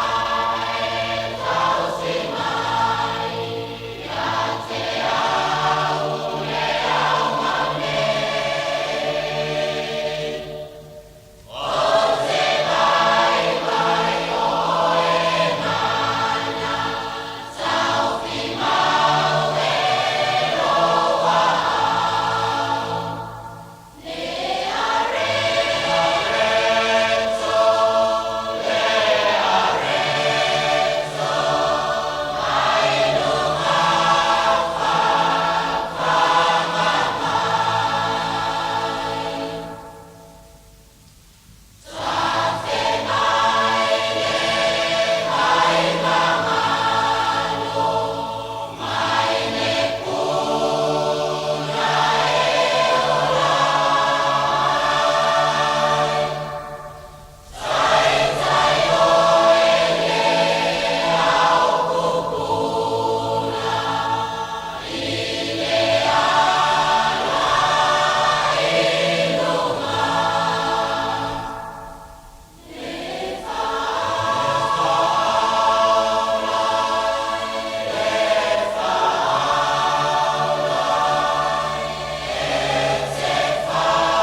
Nere ia tau si mai. Si pong manial. Si pong manial ang papayaonga mai si o taha tau tono o Samoa pa mai nai. Tātou program me wa si singa I mautanga sengase. Lofa tele atu I lantou pātau to lia. I ngā sengase o. Tino mure atu lo tau soifua nā Samoa mua. Spau ponga o tātou program me. Lofa tua e te mānolo ai. Lofa tele atu. Taimi tula mai spruiva minuto ona tāne o ne tula manu. Tāne manu toi whaolola le urua I alofa. Tāne tula iwa manu malole o fumoni tau rungai po ilos tau tua nea fiafia. Taritono manu li ilau tā po inga Samoa. Wai maota malawa. Malol wha malosi. Toi matu lama le ngangon wha malo. Wha aptail wha malosi e tā po inga. Ile whaingo fie. Wha ngai tātou mo le manu urua whaingo fie ia. Yo fa pensa se leo fa manosi o le ai puli lo foi talia na met so I fo mo lai taito a tanto manatu le lo fore le impon tanto to via le anga le yaso uma o aso uma le fsilingialo na lo fa mai o mai ngase o mai rotino fa no anga e fa mano lo e fa mai se mai tau fa vai e fa manosi mai lo na lava nga pa ia tātou te le lopo le ase upo e whamatala I le alofo le li. Tutu lunga tātou wo. Manu tāpo e le asa, tasi le asa. Te anga I le manu e ambe lau tau lang pese tau langa o viing. Me whapunga le mātang o fio. Fionga pa ia lo tātou e tua. Solu I o tātou mai. O le manu lama I o tātou wala. Whamano whaaptai manu e kane sia. Whamanosi o lamana yalong whanau. Ea, ai mai sepo I lau punga pa ia le tua. Te pena ina o le la hunga le nei aso I anu mana le opo le ola ia wani a nganga mo ia malona ma no tale tu lai manu tātou programe le na a lai amanoa taimi nei a pape o iesi aso so I fua I fifamlia mo te lele amanoa mala umele tolu pitu tasi lima I batolo le numera tātou emaili nau silfia on the air at radiosamoa.co.nz Facebook page malunga le YouTube channel wha manoa Ioe, mala umei pe apa o le so family lo waso fua pa te tele lama se lina se osi ioe o le na samali man ia ngai le mal me na ia la lai pasta te fil fa sanga ia malo street nga Senbrook ia le na pa te pa tu se lina a to nina to le atu male ainga pa te ma te mai ioe le ia le mata o fil na upua sem taula ia lo fa tu lainga sem taula mala ainga tuli patea paptai tele mo famnianga so tuli patea lo fa sta so ya lufi ya fa mano longa le pe po ia la to umala ma puta ma ne fia filunga le apia polinga o le tanto YouTube channel lo fa to no ma torton io lo mi la mai la to il tanto no fo mala mala ita lo fa Arofa lau fionga ki a kongo o lau fionga le au. Alofa o fionga le au mal partu e anini mal no falo wa mai le fiapi o sa pati. Ya, mangwia me wia le makwa o so me la kasi le maruru ngi ya so. O mo le se kala pe le maruru. Ya se kala. Ya. Ai pa petai ona il pa mano longa le ia o lo matu ma no falo. Mo le malo se ngadu due mo le mo lon pilngalo ya mo ta noa le au A ke le a kai ko sa fa pe ai wo misi o ngafi a wo dengi es pa nga wanga. Ya le wo man ko ke vi ko fa ma wi ga pa nga wo se ukrentora. Ya le sa no ya. Al ko ma kai le o savana pa uri ma posua. O wa ko ai longa skulu waru ko sama.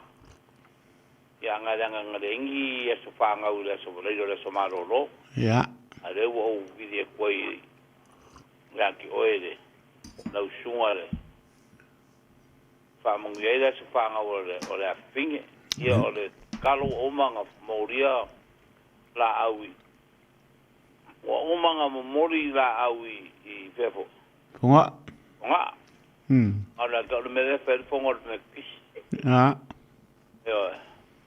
ya mo si fo vi inga mal fa kai fa mangu le ko ko ma le langi ke lo ngi ko sanga so fo mo la mer ngi ki boni lama ya karo lava ya aru le suanga le so fo nga me lo lang ya ye se me fa nga ai lo so fo mo le ri au man nga le ko tai a kusa I marong ngalo a kalo ma ua o nga grandparents ia alofangia ia alofangia da fingi o kuinga kupe wa long kausanga mulmuli fo ngi da onga ia po afu fuanga le rumanga el kausanga po ia ore wala wakule la ufionga kaiko pa ile ko ela ukiukia o maloa la por kalambega ko nga rel para mo malu ke le lava le la pule le o e manga kua la luinga batu ya o te ma bane swafa low grandson ia pa tai o ne ngalo e ke o mo ka do ya ngi langi ai le sa ka do mo man Samoa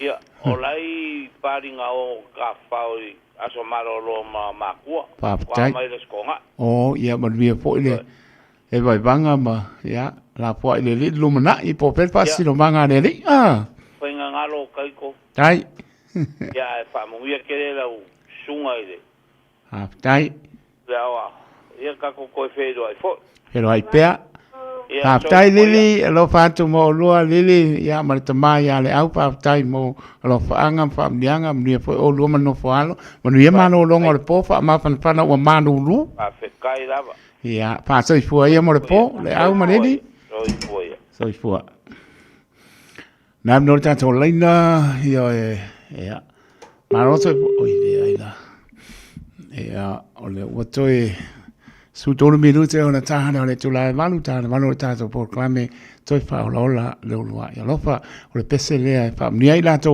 manama fa mnia to waso fu le so la sulu i ulai lu o ono ia e mai sport granddaughter o sio tama ia le au ia martina ia lili le fa mnia mai le ne fia ia lofa le li toi fa o popo nisi tau sanga stele lo to so fu ia mortato vola ia o nganta o sanga sere to fo ia tu le li tato ia tato o ngai fai a lon filinga ai au ia tato man wi te le to wasa so I fua oli le li o to fai atu ia to oli le au no hallelujah worship team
Pai te abatua I se uso o Yesu matango fieleli.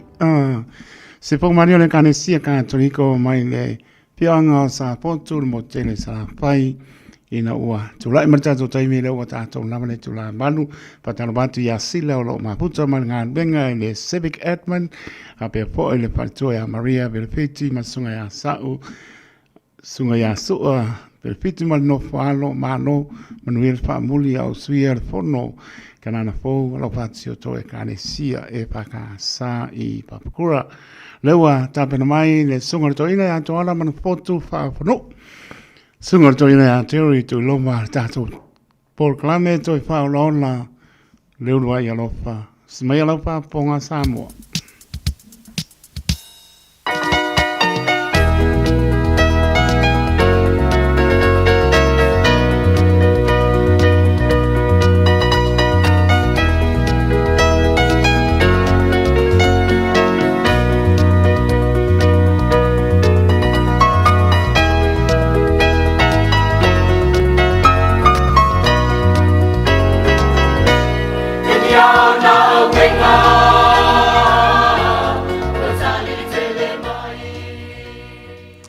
Langi mai na male soifua laulelei Samoa le atunu pele o upolo tusia ile tusia faisalamo e tonu fe awa Iova e faafia ina ile loto e mama polo inga Iova e faamala malama ina io tato mata a upu fo iolo o to mua ia se tasio o pese se tasio fatu pese ma sani ya ila ufa fonga mala ufa alongo waso ona oli lavalo uloto ya Yesu awa ya faola ina ya te au mai ya ile talito nunga male manatu ile tau mate ole a au faola leo olo tato wali o Yesu ke viso olo mafai ona to alele mai ya ila sila mai le ne yafi mai la tau fo olo mafai ona mawale ava noe fa fonga mai ya ile tato por kalame fa awa umale masani fo ile ne yafi taitasi ole toi fa ola le ulua ia lofa e fa felo ia fo ipa anga masani le tato por kalame le ngata ilea o au ona to tofia le atua toi utai o le ngaluenga o tamama tina matutua po la wa sina ona yo tato soi matua soi fua matutua I tapua inga fai te talo I to tonu o maota malawa e fa felo a ima o fa lo fa atu mo o tau le ne yafi tali tonu le nao mawalunga le au ina le masina male au tausia le atua ile soi fua male ola ile hao yai fo I mafati yanga ia masuinga fo ile tau le ngata I New Zealand nei ia o so se tafa lavo le nei lalo langi fa apea ia lo tatou watu nuu o Samoa ia o lo mawhai ona ua mai le tatou po kalame ia e fa feilo a ima o falofa atu mo o tau le nei va enga o le afiafi talia ina fia mai fo ia o tau le tatou po kalame ma sani o le nei afiafi ia se ia o lava I tupulanga lalo wa Samoa o lo mawhai fo ia ona mawale ava noe e sila ma fa fofonga mai ai le nei afiafi ia o folofa ma fa talo fa atu mo o tau ile nei va enga o le afiafi tali tonu o le ua tatou ia ile afo le nei tau sanga ia po wate afo ile afo le nei tau sanga ia ma tatou wanga inga ia tulava ina a fa iwi ule nei tau sanga tatou va ia le tele vave le alole o le tau sanga le ngata o le taimi ia o aso ia o le tulinga o le vai aso le mele ia pei lava o le te sa vali le aso tasi pe a o ina tuli le vai aso le tele vave male ta milonga le alu le lalo langi le taimi nei ile soi fuanga male va ai le taimi nei wale o toi ai lava se meoa o toi tu mau mai le amatanga tatou va ai le ngata wa tele vave le alu soi fuanga ia pei lava fo ia fa amtalanga le fionga pa ia le tu le ngata wa tupu tele le malama ia ai wa tupu tele ai fo I malea sala o tangata le taimi nei ia tatou te talo ile tu ia fe so ani mai le tu tali ton o le mana o le tu e mfai ona lave ina ai le ngata I tupu langa tala vo Samoa ia ma ila to lava fo I o fa ataunga ina e te moni ma au penga satan ia te talo lau te talo ma lau te talo le ngata ile ole ta taloma le tapua inga lau fai ngā luenga le atua o lo mawhai o na o atu i o tau loto mawhina ngalo. Ma aveo se whaamanuianga mo o tau. Manatu o se whaamanuianga la vai mo a ulu soifua tala vau le whaamatalanga le au na le tustala o le whailaunga. Whai mai e sa vali mewa e loto i aima mewa nau i ailo loto. Whai mai au ane ngalo. E whaamasino ina o e le atua ai ia mea umolo na winga. Ua au mai e le atua le filifilinga sa o loto mo i tātou. Amen. Le au wala e au mai e le atua le filifilinga i le tangata i le ngata i le teine talavou, le tama talavou. Wa so se tangata talavou lo so i fuama ma ola i le lalolangi nei. O le aua ofo ina mai e le atua le filifilinga e te so i fuama e ola i le lalolangi nei. Ia au nei ngalo olo o iai lava fo i male filima le ti apolo po le amio leang. E tau mawhai e le petilo tātou so i fuama le ola. Whawhelo ia fo i mawhata lofa i le sunga le a o ia taito. Pe ona mātou tiu te atu le nei afiafi o le te talo. Ia whaamanuia le atua Samoa. I lau whaafofonga le nei afiafi whaamanuia fo i le atua i le fofonga le pokalame. Le sunga le toi ina ia il whaunga le atua. I lana au auna le nei afiafi ia te tono le a tātou se e fo i tātou musika po se pese whaleangang. Whea ngai leo i tātou ma le tātou talo ma le anganga whaaloal.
Whaasilisili ina lava lau o fio le nei afiafi. Ia vanoa le lei. Ma taimi to afi le mule tua. E maua i pea vanoa e whaasoa ma tau tala noa e ai ala i le lei o lau o fio ia o fionga. Whaftai iso mātou watu nu o Samoa. Ma i lava le tua i tupu ma e se ia o lava le tua i whana witi. Tali tonu o se whaamanuianga so mātou watu nu.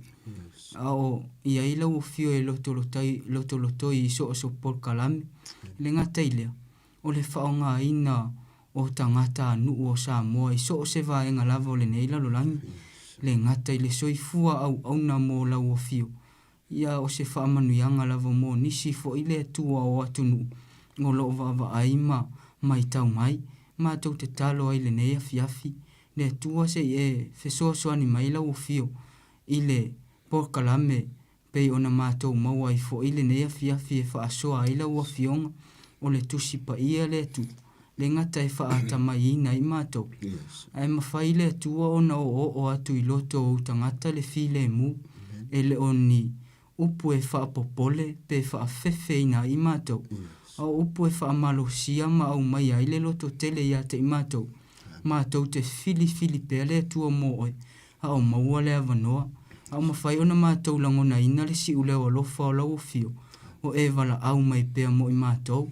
Whaamanui ai i a Samoa i tama whanau o so mātou atunu, pa anga masani fo ile atua la mātou pokalami. O mawhai ona maua le avanoa e whaafonga mai ai le nea fiafi. O i fo inisi le atua i ai maota ngase. E le mawhai lava ona ngalo i la tau. I la mātou te talo le atua e tu ina atua wa o e ole. Fōma ina e wala au mai lava e peio. La mātai o mta upo e sūtasi, mta upo a whai upo e lua se furuma le valu. O mātou atu i a te oe wa o e lava o le fōma i sili. E te wha malolo ina i mātou. Pea o ina mawhatia ma pōpua ngā tia i mātou. O oe lava le atua. E maua ile mapusanga file mo i mātou. Whamanui a mai le neia fiafi tausia ina i mātou.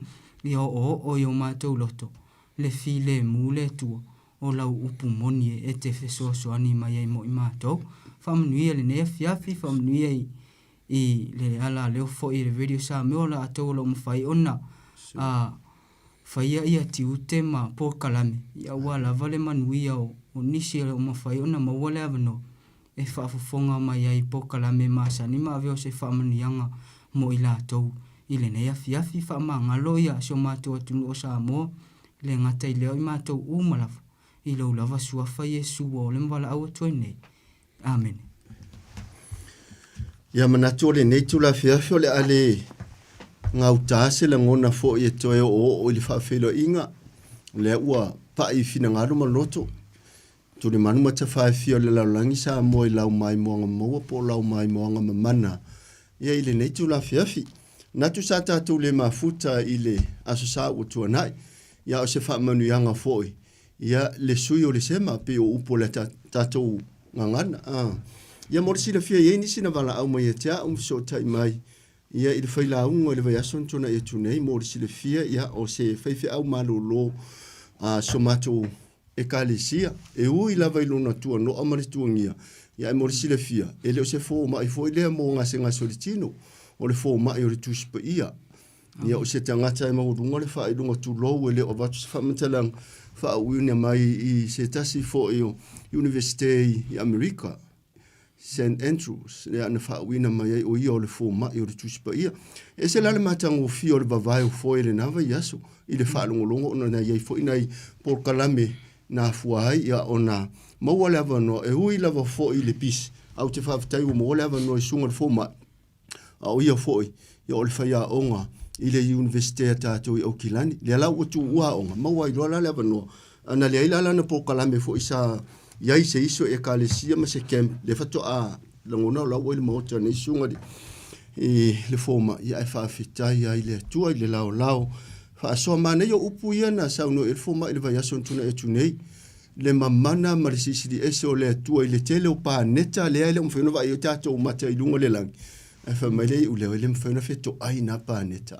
Aisia le atua o umona whaatu langa. Ia wha tā upe le atua mea umo i le vāo le langi mani nei lau langi. E le ia se mea wheto ai. Aisia o ia o le tufunga poto le atua fōfoa ma le mata i sau. O le mea maalia le alau sunga teitu. Ia inisi o tamai na vili atua na li lao. Mai o e fi fato lo te fi o te ila fa me o le lo o se au malu me le ai ka po ai un male mako o lo kuli ile pro facto le yo la o le o ila le lo ko le o la ka pia la mo ku pe kama nga lo anga tai to nga we mai lau check-in nga ka au ya o sa ia ri ya ki de nga a fi o ko le ngu ai ma fo le li o ka alo ya la mo na ko ku pe ka ko yo nga o ngosi ko ya ai awol popole ko kongo malama ko so fu de lar ko sang fu o ka ko wa lo fa pe le lo forima ka ka mo le lo forima ka at o le la tu la fia fi o ta longa fa le nga le la ta tu nga ya tu ya pu u la fo i se fe au manatu e morio o le nga o le tua ia se le ato o tolo ma ufa tau wa fa tase ma sunga i matua tau lang e o lo tiute ni ne tu la fia no toi fa manatu mana ia upu ia na sau no ile sunga toi ina ia e se le ta ua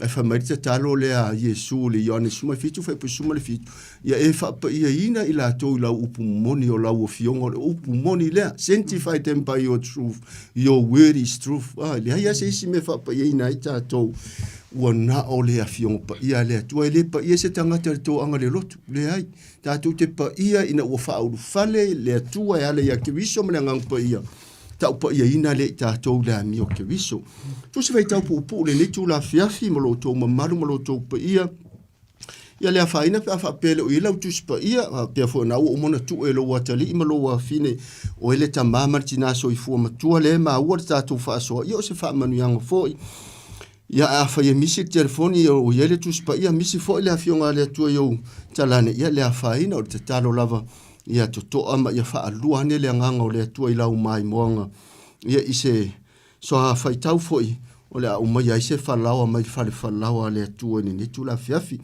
romalo mata upo e valu ia o le palakala fa ai o le mata upo le valu o le o mai ise inati fa le nganga mo oi ma o le ni tu la fiafi tena ne pa anga masani le tato poklami ia i le nei vai ngole fiafi romalo mata upo e valu alono fai upo e toru suma le tasi fa ngata mal fai upo muli e toru fulu mo le iva fa to muanga o le mata upo le valu o lo fa uru tala ina o le manuia o le tangata ua ta ua mi tonu ina i le fa atua tua o le manuia o le tangata ua ta ua mi tonu ina i le fa atua tua romalo mata upo e valu la ama fai tau fele fola foa i mali fai upe toru suma tasi par kalafa muli lea fa ngata mali fai upu fai ue toru se furu male iva. O le nei, se ata tātou upu i nei mea, a fai ua au mai tātou le atua, o ai se fa asanga tau mai a tātou. O ia lava sana le fa asao inalo na lava alo. A ua tu ina mai o ia e sui a i tātou umalavu. E le foa i fua mai e ia ia te i tātou mea umalava fa atasi mai a i sea. O ai se na te mori ale au filifilia le atua. O le atua, o le ta ua mi o tonu ina mai. O ai se na te whaasala ina mai. O ke viso o ia na maliu. A ua toi tu mai lava o ia. O lo o le tu tau matau fo i o le atua. O lo o fautua fo i o ia mo i tātou. O ai se na te whaatea se ina mai tātou i le lofa o ke viso. O le pua ngā ea. O le atua tu vale, po o le atua tu vale, po o le saua, po o le onge, po o le lava, po o le pangatia, po o le pelu. Whaapei ona tūsia, ona o oe ua whasi o tia ai i mātou i aso uma. Ua whaatatau ina i mātou e pei o mā moe a whasia. A ua tātou manu mā loa ia i nei mea umalava. Ona o ia, ua lofa mai a te i tātou. A wā ua o mauti noa e le mawhai e le oti, po o le ola, po o a ngelu, po o alii, po o e malolosi, po o mea i nei ona po o mea atali. Ma le tōtsu ma le iwa. Po o le maualunga, po o le loloto, po o se tasi mea na whaia, e le mawhaia e ia mea, o na whaatea e se ina mai i tātou i le alofa o le atua, o loo ia ke wiso Yesu, lo tātou wali. Amen vi ia le atua. Amen. E wi ngai la ua usu esu enga telefoni nei mata upu sa su i nei le malama u mavai atu. A wala valo tou sila mai mo mai. Ia aua ne tawana matou o mai e no nofo i nei ma ta watu. A ia oale a fionga pa ia le atua. Ia mapo ma ia susua i lau fa afufonga fa le nganga fionga ma mana le atua. E ui lava o a fionga e le mawhai o na tātou toi sui vaina pe toi wha opopo i le ngangana wha asale mausau ma le ngangana o aso uma pe ale ai le wha unga mana le atua e wha unga hina e le wha tau waa o lo tātou na turanga sala e le mawhai o na susu uma o ai mawhina ngalo wa o le tangata lava iana o na wha leo a le ngaru nga mana le ngangapa ia e wha o i a ai maloto tangata e fua matangi i heila na tā penanga. a o maua le mana vaola. Le sa o amataina lava ele i faitauina le afiongo pa ia le atua le mata upu malona whaatua muanga. O le manuia o le tangata ua taua mi tonuina i le whaatua tua. A whai e te maitauina nei whai upu ia iwa sa ma whaatino ina ma wha leo ina atu au tau whaafonga maua mai sa moa te ina neo pa anga toi whaola ola le rua ia lofu. O se mata upu e se le mata ngō fia toi titi a umana o fesili. Na o fesili a mata i le parakalafa muri lea.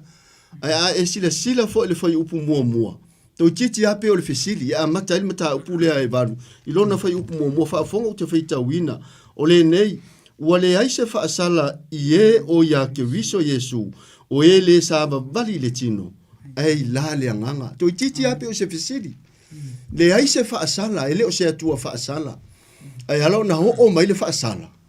Ona ua o tu i le tua satani. Satani ia e whana mai le tino. O le atua o le anganga. Le whamai ali tu stala o Ioane. Le Ioane suma le wha. Ioane evangelia lo mata upe wha. Au rona whai upe lua suma le wha. Tāpuai au auna maifo atu i le atua. Wa mai au wā o ia o le atua o le anganga lava ia. Te tau ona tātou ifo ma tāpua i atua i le atua le mawa i o le anganga. I le anganga ma le wha maoni. E se lale ma nei a te leo le so a whaitau le ua mo mori mai eile mai moanga. O ma le whai upo e tolu su ma le tasi. O le nei, se asa tātou upu i nei mea. A whai ua au mai tātou le atua. O ai se whaasanga tau mai i ha i tātou. Te nofo mai ma fau le to te leo tangata na tau ina tau a le atua i le whenga inga tuai. E whaatau waa e le ia o onga. Le au ngā perofeta. Ai na ha e manu malo la tau whaiva wha le anganga. Ina ua whaatanga le atua malona i uleo fufonga alofa. E whaauru fale e whapena o na tau ina ia la tau taua. Le tamai titi whamai e mulo na laulu. E māneia o na mata. E uia e wha au serva aia le lalolangi. Ai na tau ina le taua. Whaato i lalo ina le tangata lau wā. Le tu taua a Filistia.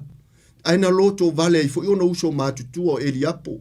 A pina tapa masama. Mai sori. Oi wa e tu ua i mamo i titi alo tātou tama. Wa i le leanga lo loto malo. Fia sau e te mata i le taua. Oi o tu ua i mamo i. Whaalongo atu tā vitola e tausa iri se tasia. Whaafeto ia le mae amare ma losi o koriata. Me tā vita. Saulo, ma whai ango o aluaku. Whaapea o ngā kū mai le leonga mare ulosanga. Le aia se whai ngā kāia kia. E leo so ma losi. Le ngei ka mai tiki sufi kū kausanga. Ai kū ako e kali le kaimia le atua. Le laka ako ke wawa aile a makanga o soa whai tauli ne. A whai e au Yehova mai tātou. O aila se whaasanga tau mai. O ie wha au mai ai se ruinga mo i tātou. Na o tangata loto te tele e to tofi e le atua. O le atua pefo na ia whetala ia Samuel. To tō whinga o se taitai. Mai le whanau o Iese. Samuelu. O le tangata e wa ai le tino o le atua e sila. Ea uma mai le whanau o to ina o Iese. Mai tā vita. Ise se o to mai ia to ina ia na ta mai titi pe fa le ango ile to ina ta mai titi ala e leo mamu mai tala Samuel tanga tava ai au mai le ma foi ona vang ia le la ai pa le tau nu mai au Jehova mai tato o ai se fa sanga tau mai le tua e mana o ia te oi o le ale tu inga fa fita uli o le ale tu inga lu tau na te lua fita tunga malua fisanga toia o lo failai toia o lo si lima malo give up boy for mai le tua tau wa o lo fa tonga mai ia te tau ia a faye na te soifu faye ina ma o wola faye ina o le mafuanga na e misile ki o le ola manu malo le anga o le tua manu malo o umono manu malo ke visu ia satani mana au fa fonga la fa ipo e tolu suma le lua e sele mana yo o nai fesilia o mai lu i ta tom to e fa manatu mai le na lu i na ia le apostolo tanga tai Roma a o mau mata se o no le upo le tua usila fa fonga fa ipo e tolu suma le lua o ia lava sana le fa sa o ina lo na lava alu a ua tu ina mai o Yesu ia i tātou umalava e le fua I fua mai e ia ia te I tātou mea uma lava whaatasi mai ia I sea. E a mata lava, mana tua ole a mata le, fai upe tolu su maritasi I le fisili. A fai ole nei. Se asa tātou upu I nei mea a fai ua au mai tātou le atua o ai se whaasanga tau mai. Ona tari le fai upe tolu su mare lua. O ia lava. Sana le whaasawina lona lava ola. A ua tuuina mai o ia e suia I tātou u malava. E le fua I fua mai e ia ia te I tātou mea u malava whaatasi mai ia I sea. O ai lena fua I fua ina mai a lona lava alo pele to atasi. O le tama le atua le mawaaia.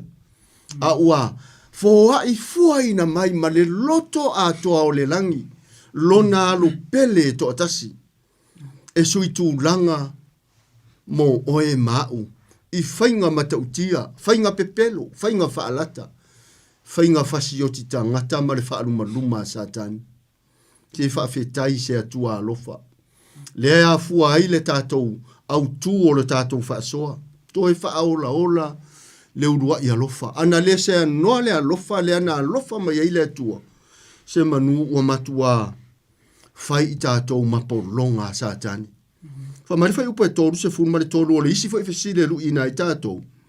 O ai se na te mo lia le au filifilia le atua. Fa mo le lava, se sa ili fo hala utusi le. Fa alinga suma le lua alono fai upa se furu. E ta ua le upu leo le mo lia. Le a mio ma le natura satani na fai le langi. Le ua mai le fesile fai upa tolu suma le tolu. E su e fo le utusi pa ifa mo le lava. Fa alinga suma le lua alono fai upa se furu. Se ifa matala ina ile a mio satani na fai le langi. Na lai ona turi e sea mai. Fa mari fai upa tolu suma le tolu o tato utusi fai tau. Le mta upo le roma e vada. Fai upa tolu suma le tolu. O ai se na te mo lia le au filifilia le atua. O le atua, o le ta ua mio tonu ina mai. Pa wale a mio le langi. O le ta ua mio tonu ina o e mau. Ai o le a mio satan. Na o le tau moli a. Fa afufonga la ile. Fa alinga le lon mata apusuma le lua lon fa upusifuru le ala afaitawina. Na o whaalongo fo I le leo tele I le langi ua whaapea. O na po nei o mai ai leo la tanga ma le mana. Ma le maa lo lo tātou atua. Ma le pule alo na ke wiso. Awa ua lafo I lalo le na mōlia o tātou uso. O le na mōlia I tātou I luma o lo tātou atua I le ao atoa ma le po. Amene. Upu leo le mōlia. Le a mio satani po rusi felo na fai le langi. Fa mai o ia a efeta wina la mar fai upu iva. Ese le matango fio le fa ninga le sfuru. E sfuru ma le lua. A o le ua au mai le fai upo se furu leo le wharinga suma le lua. Ia ori le langi. Wa o leo ua tongi pe lafo I lalo. Lena whamai o lana masani malana mio. Na ia mori molia tangata pa ia o le atua I le langi. Le isi au angeru mamana le atua I le langi. Ile ao malepo. Ai lata ato I le mena whaia e Lucifelo. Tau mori. A o lana misiona fo ile na le whaia le nei fonga ele. Na o le tau moli lava. Pe a o na tātou woita lia le amio tonu o le atua. Ta ua le fesiri le mai malu I tau. I le whai upu leo na o whai tau ina e tōrusi furu ma le lua. E se le tau, tōrusi ma le tōru. O ai se na te mō lia le au filifilia le atua le ia sesi. Na o satani. Pe a o lava ina o furi tua I le malamalama o le atua. Ai o tu I le tu tau a satani. Pa walala me whai whao ngā ue satani. Na o le tau mori. Ave vale ina se mea sao ma se mea le lei e whai e se tangata. O le misiona la na le whai e satani. Na o le tau mori a. A le ufa mai ia. Le whamatalanga Yohane na ia tūsia re tūsi leo whaaring. Leo ua lafo I lalo. Le toi maua se ava no satani. Ilana maasani malana amio na whai le ao ma le po. O le mori molia le au filifilia le atua. Leo ua moria mai mo I tātou. Ia tātou whautauta I pe whamai le apostolo Peteru. Mo Peteru lima whai upe var. I o tau whautauta, I o tau mātaala. Ona o le o lo o whai o tau maona whiri. Oi lea, satani. E le se pele tātou o satani. Le o lo o whai I tātou maona whiri. Maia, o lo o whealu alu wai o ia e pei o se leo na tangi. E sa ili se tase sa ia. E lua atai mia te mawari tuspa ia le upu leo leona. Fa atusa ia satani o leo na tangi. Faatusa o le matautia o ana o sfainga. Fasiotia faaleanga le au pa ia pa le au keusiano. Ma le leona le an famai tu so fa ringo to titi ata puni. Mai ua fe tau I maono mea na e tango atu le tusi. Ma e faita wina le tusi. Ua na e manu malo. Ai le hale manu malo. Na faatusa o le leona ta anoa o le tu a ingo yuta. Yesu wa umono manu malo. Le manu malo ia I o le take riso mo oe mau le tangatanga sala. Fa fonga la fa upo e tolu sifuru le fa. O ai se na te whaasalaina mai. O ke wiso o ia na maliu. A ua toi tu mai lava o ia. O lo o le tu tau matau fo I o le atua. O lo o fautua fo I o ia mo I tātou. Amen. Se iso e whahala utu sile e peru na iwa whai upo sumale lua. E peru e iwa alono whai upo sumale lua. Whamari whai upo le e toru sumale wha. O ai se na te whaasalaina mai. Vai le lui mai a. E ui o fesili na lui ai e le apostolo tangata whaalonga tā, tangata whe momo wai, tangata whaale I longa I le upua le atua. I ai o Roma, a o lewa e langona Samoa le ne tu la fiafi. Le la wotu ai a mai whai le siru inga le, fesili whai upo e toru suma le wha, o ai se na te whaasalaina mai. Satani, tau mori mori, na o le whaasala ma fasioti, a le to e tali al whai upo e toru suma le wha.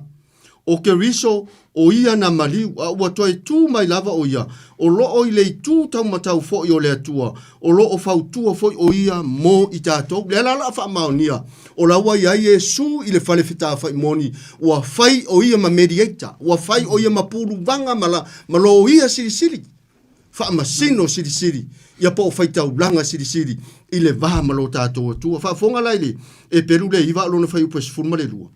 Ona ulu whaatasi lava lea o ia I to tonu o le mea pa ia. E le ma le toto o timata mai povi.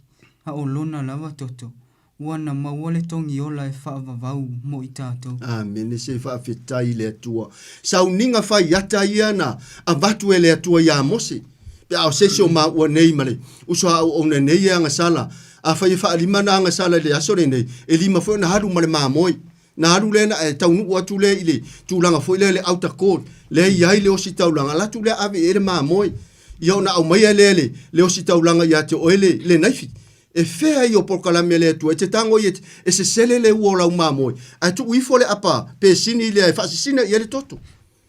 Aina ua umanao na tau taua nga sala I lunga le o le maa moi. Ba aina le lave o sau ninga whai ata. A o leua wha mai le tustala e peru e iwa alona whai pasuma le rua. O na ulu wha atasi lava lea o ia I le mea sili ona pa ia e le male toto o oti mata mai povi a o lona lava toto. E sele mata ngofi le lave o sau ninga whai ata le whianga inga tuai. E le ngata ua ulu Yesu le whalewhitafa I moni le langi. E le I whauwhauina ma whai eni di manga sala. Ai whai mai ua ulu e le ngata o ia o le whai taulanga. Ai o ia o le taulanga. I le whale whetafa I moni le langi. E whaata I sau ninga whai ata. Leana. Sae lua ina ai le ia pui e vai le veia le e vai le potu pa ia ma le potu sili ona pa ia. Le ale winga o le sae lua ina mai lava le pito I runga I tau lalo.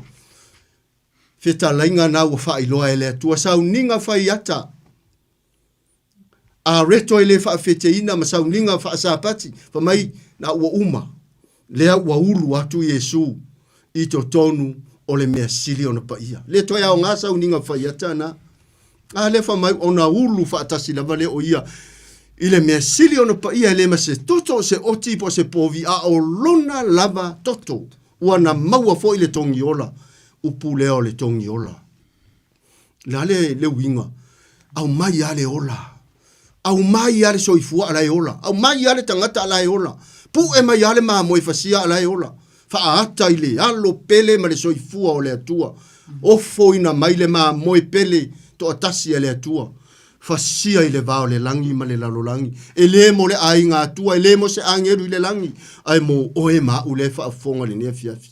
Ta tau o tanga sala. Fa fonga la fa upe torsu ma lima le ola afita wina ne nea fiafi. O aise na te whaatea ese ina mai I tātou I le alofo ke wiso. O le puapua ngā ea, po o le atu vale, po o le saua, po o le onge, po o le lava, po o le pangatia, po o le pelu. Amen.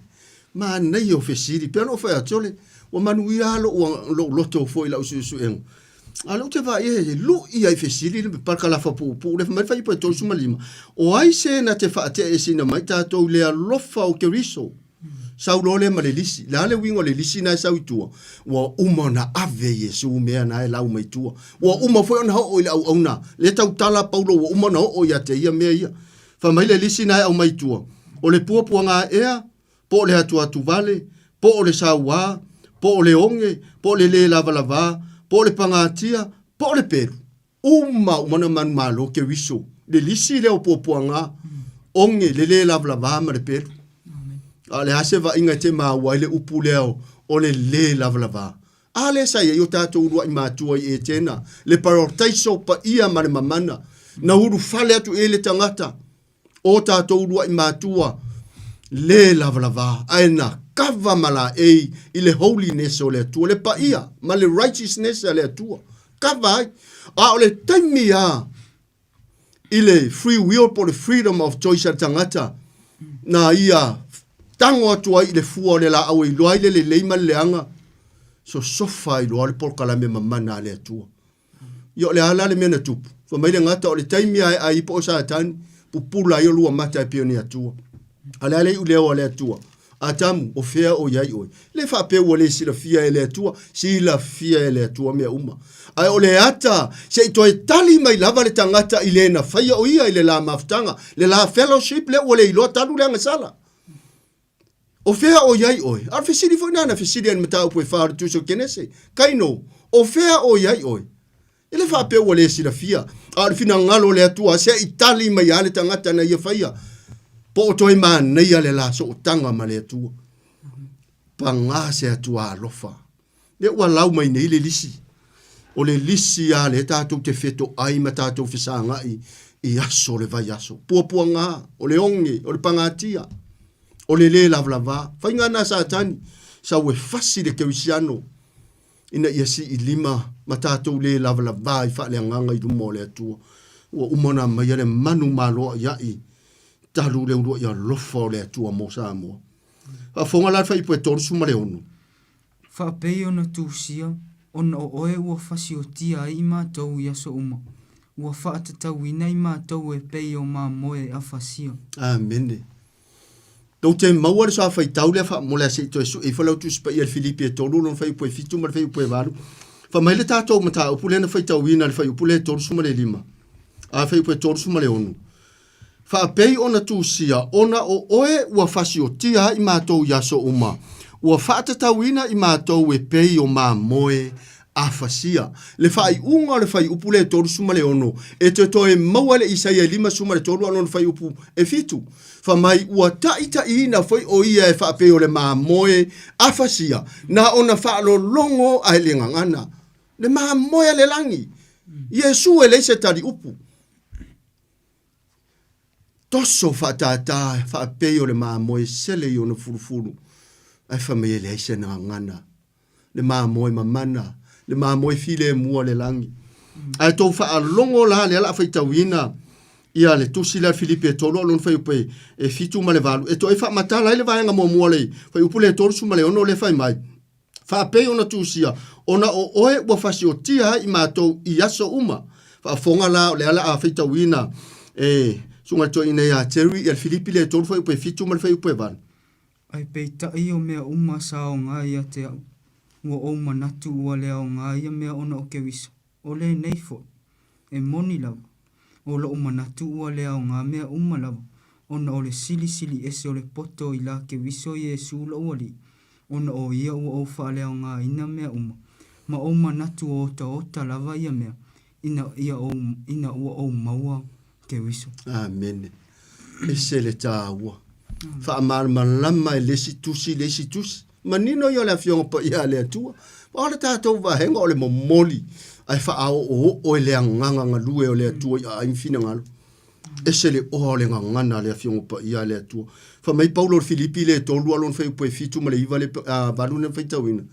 O meana o manatu e pele sa tā ua ia tau. Wha mai ona o le sili ese o kewisa o manatu ai. O le ese toi hao ngao nā mea. Ai sea. ona o ke riso lea ua soifua ia tea. Wa o manatu ai o nā mea uma o ota nā mea uma. Ta mao a inga.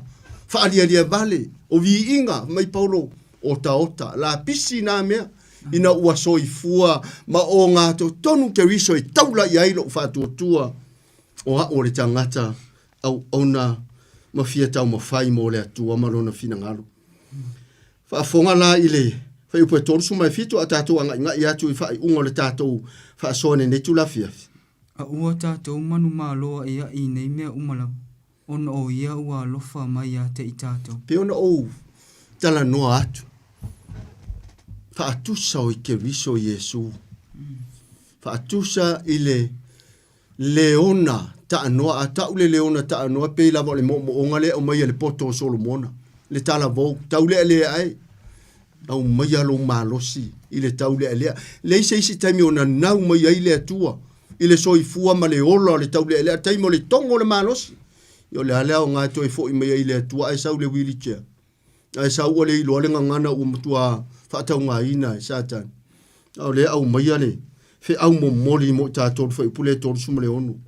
Whaapei ona tūsia ona o oe ua whasi o tia i mātou yaso uma. Ua whaatauina i mātou e pei o mā moe a whasia tōru suma le fitu. A ua tātou manu mā loa ia i nei mea uma lava.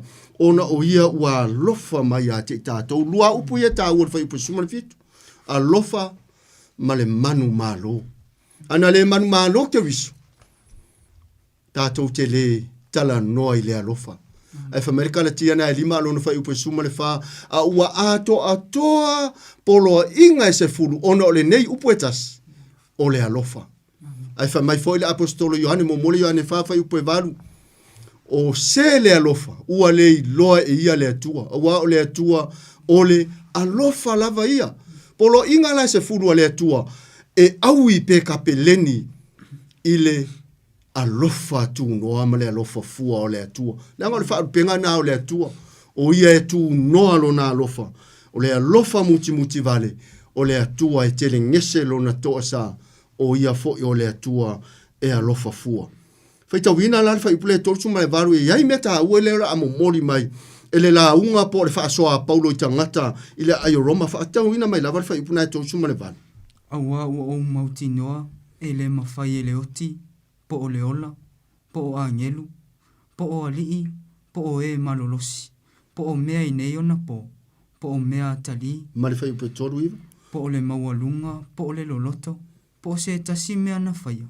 E le mawhaia ia mea ona whaatea ese ina mai i tātou, i le alofa o le atua. O loo ia ke wiso Yesu lo tātou ali. Amen. E le mawhai e se tasi o nā mea, pe o le lisi lea, ona whaatea e se ina mai. Pe whaatea e se ina mai tātou i le alofa whaula, i le alofa ato otoa, i le alofa e le uma o le atua mo oema. Amen. O ka se atua ina alofa.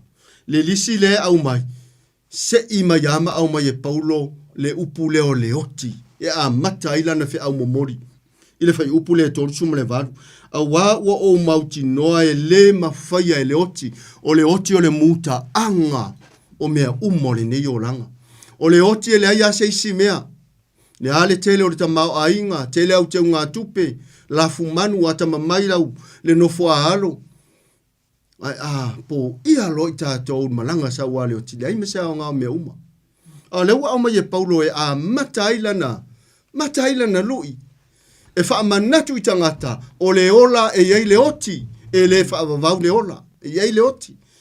Wa o mauti noa e le mawhai e le oti po o le ola, po o angelu, po o li, po e malolosi, po o mei nei ona po o mea atali, po o le mawalunga po le loto, po o se tasi mea na whaia e le mawhai e ia mea o na whaatea e se ina mai i tātou i le alofa o le atua o loo ia ke riso Yesu o le upule wha o ngai paulo whaatea e se ina mai e le mawhai e se mele o na toi ave ese mai tātou i le alofa le ua uma na alofa mai i le atua pe toi whaatea e se ina mai tātou i le alofa na saunia e le atua i lona alo pele to atas Samoa wa vele oti ma se ao pongi sa e whaafefe le tangata. Wa avele oti, ma se timunga ma mafa e whaoli oli mai, pe o se malaili ile tangata ile nei o langa, ai whaafetai ile atua. O le mele na matua pati lima i satani mana au na utu uina i fore tino pa ia o Yesu tunga mau. Whaapea lole o satani, ia wa umalala malo se o le atua. Wa te iwa e atua toi matala le tunga mau. Le ala umatua fiti e nei satani.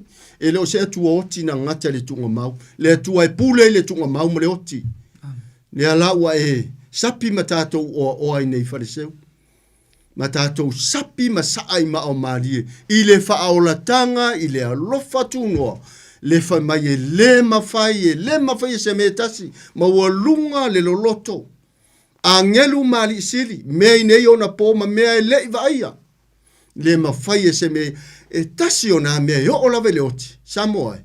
Pa angar toi whaola ola le udua e alofa. Ona toi ave e sea mai tātou. Mai le alofa e lava mato toe o le atua e ala i lona lava alo pele o Yesu Keriso. Ia manatu o se fe au pu ure mo i tātou.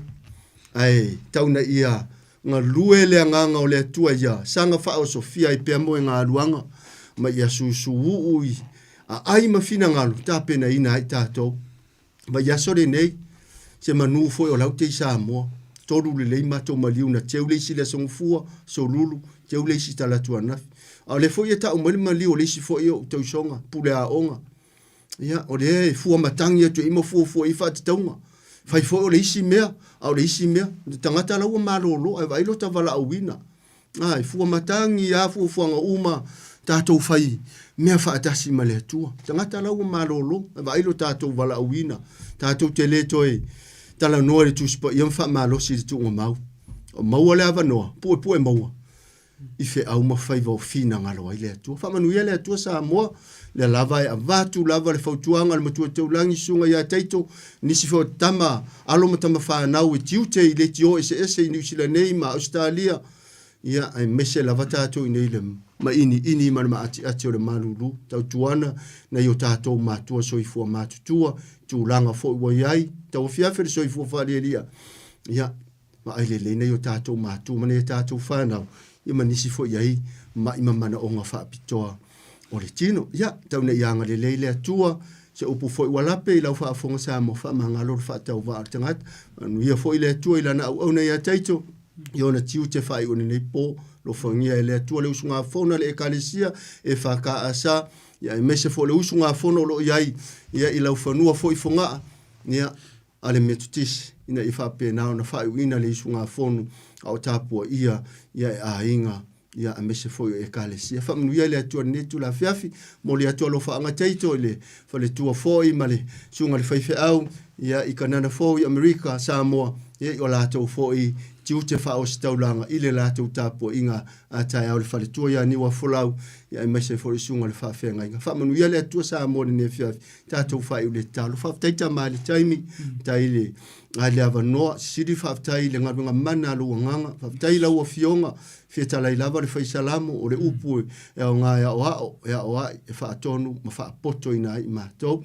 Ia mātou watu le neitu la fiafi, ia ilo wanga le leina i o mātou mātua, mātutua, meiso i lātou i whare pui pui, ia meiso i lātou lo i aitu langa tinga inga i whare mai, tono maota malawa, whamanuia tupulanga Samoa, whamanuia le au whainga aruenga tutofia le atua o lo whaatuna paulia, ia ma whaafale le malu, ia ai ese o avei la tomu tangata mau solo, o no lau upu fola, whamanuia le whaafonga Samoa, anga masani ala mātou le tio, whamanuia fo iniso pokalame lo muri mai, tā tau malau fio, e i ua tuai me umai lovi inga. O lo mātou, talo lea ta mātou, mo mai e o mātou rungo malava, le lofa tu no lau fio, file mo Yesu Keriso ato ai tama male maftanga mafana malu nganga sa nei yo o ile fa vavau e fa vaulava. Amen. Amen.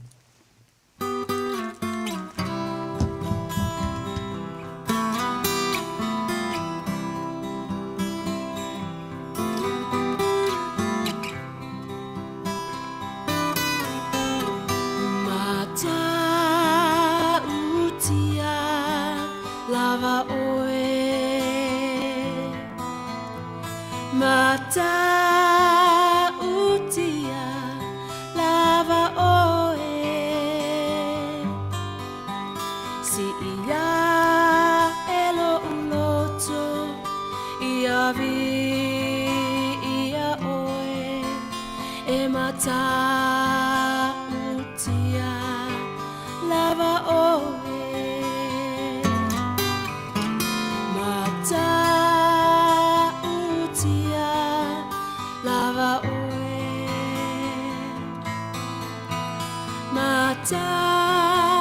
utia lava oe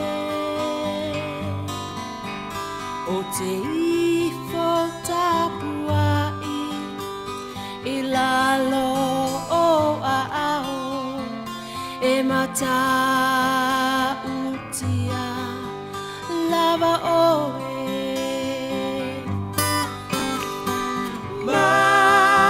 matango fiena ua loa lofa filemu angalele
E matautia o e si pōmani o le Peace Chapel le voi vaenga o le pō whamai atu ai stasi por klame pe ona whaponga malo le tātou te nuu toi whaura ola le urua I alofa pena ina sunga le toi nea toala man fotu whapano sunga le toi nea teori moa atu I loma mori whamaroma whapatai I ana au ona pena ina po nei por klame le manuia po I atu I dungo ala le alofa Malenga le leo lo tātou atua, swapong po el porklame le nā pe a tātou au dia, le baya spou. 5 minute ona tātou le tulaiva, le utape na mai pāsta, titi sa le pēr mar patoe a tāria, tātou porklame manu mālo le moni. Vai whata alofa atua le pai maurunga le tātou tunu, nei baenga le pō le sā sulua I ulai lua o luono, a lo le pale mālo sai, pa tain pe ngai po imta po inga mamramo tona I atu ia o le whaamālose umaraso tātou fia, tātou whaawai, ia whaanono fo o misi atu fo ia le taimi e tau fo le mafuta i tono manu tā puai, ia male au so e tu patasi ai o tō pirngano, mo tātou loto ambel vi inga i lea tua wono mea matstau wana vi inga i lona alofa marona lei. Mai al tātou vi inga lea i hao an tātou se atu lea e le tātou polklame e wan maa le fumoni.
Vile o mai le atua se fo Maria everlasting praise ne vai ngol po fa tala patu ya ropeta pele masina male ainga ma no ma pata mai tinaya ta ele to le pai ele I pele ma salia ya me la to umala ma puta mai lungo le apio po linga ma lungo le YouTube channel lo fa tele atu pe poi atu no ma maulo ma mai pele to tua ale radio Samoa su lima e va todo a molo potenatu e a papena foi au ki na neimanu tutua oi lofa tenatu tato programe man wira tapenatu masauniatu I mano longa e po tato labletu la eva smela pa ponga lo tapenai pa asta titi salpea fa toya tani al tato programe manu malo lo fumono. Utula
Praise the Lord.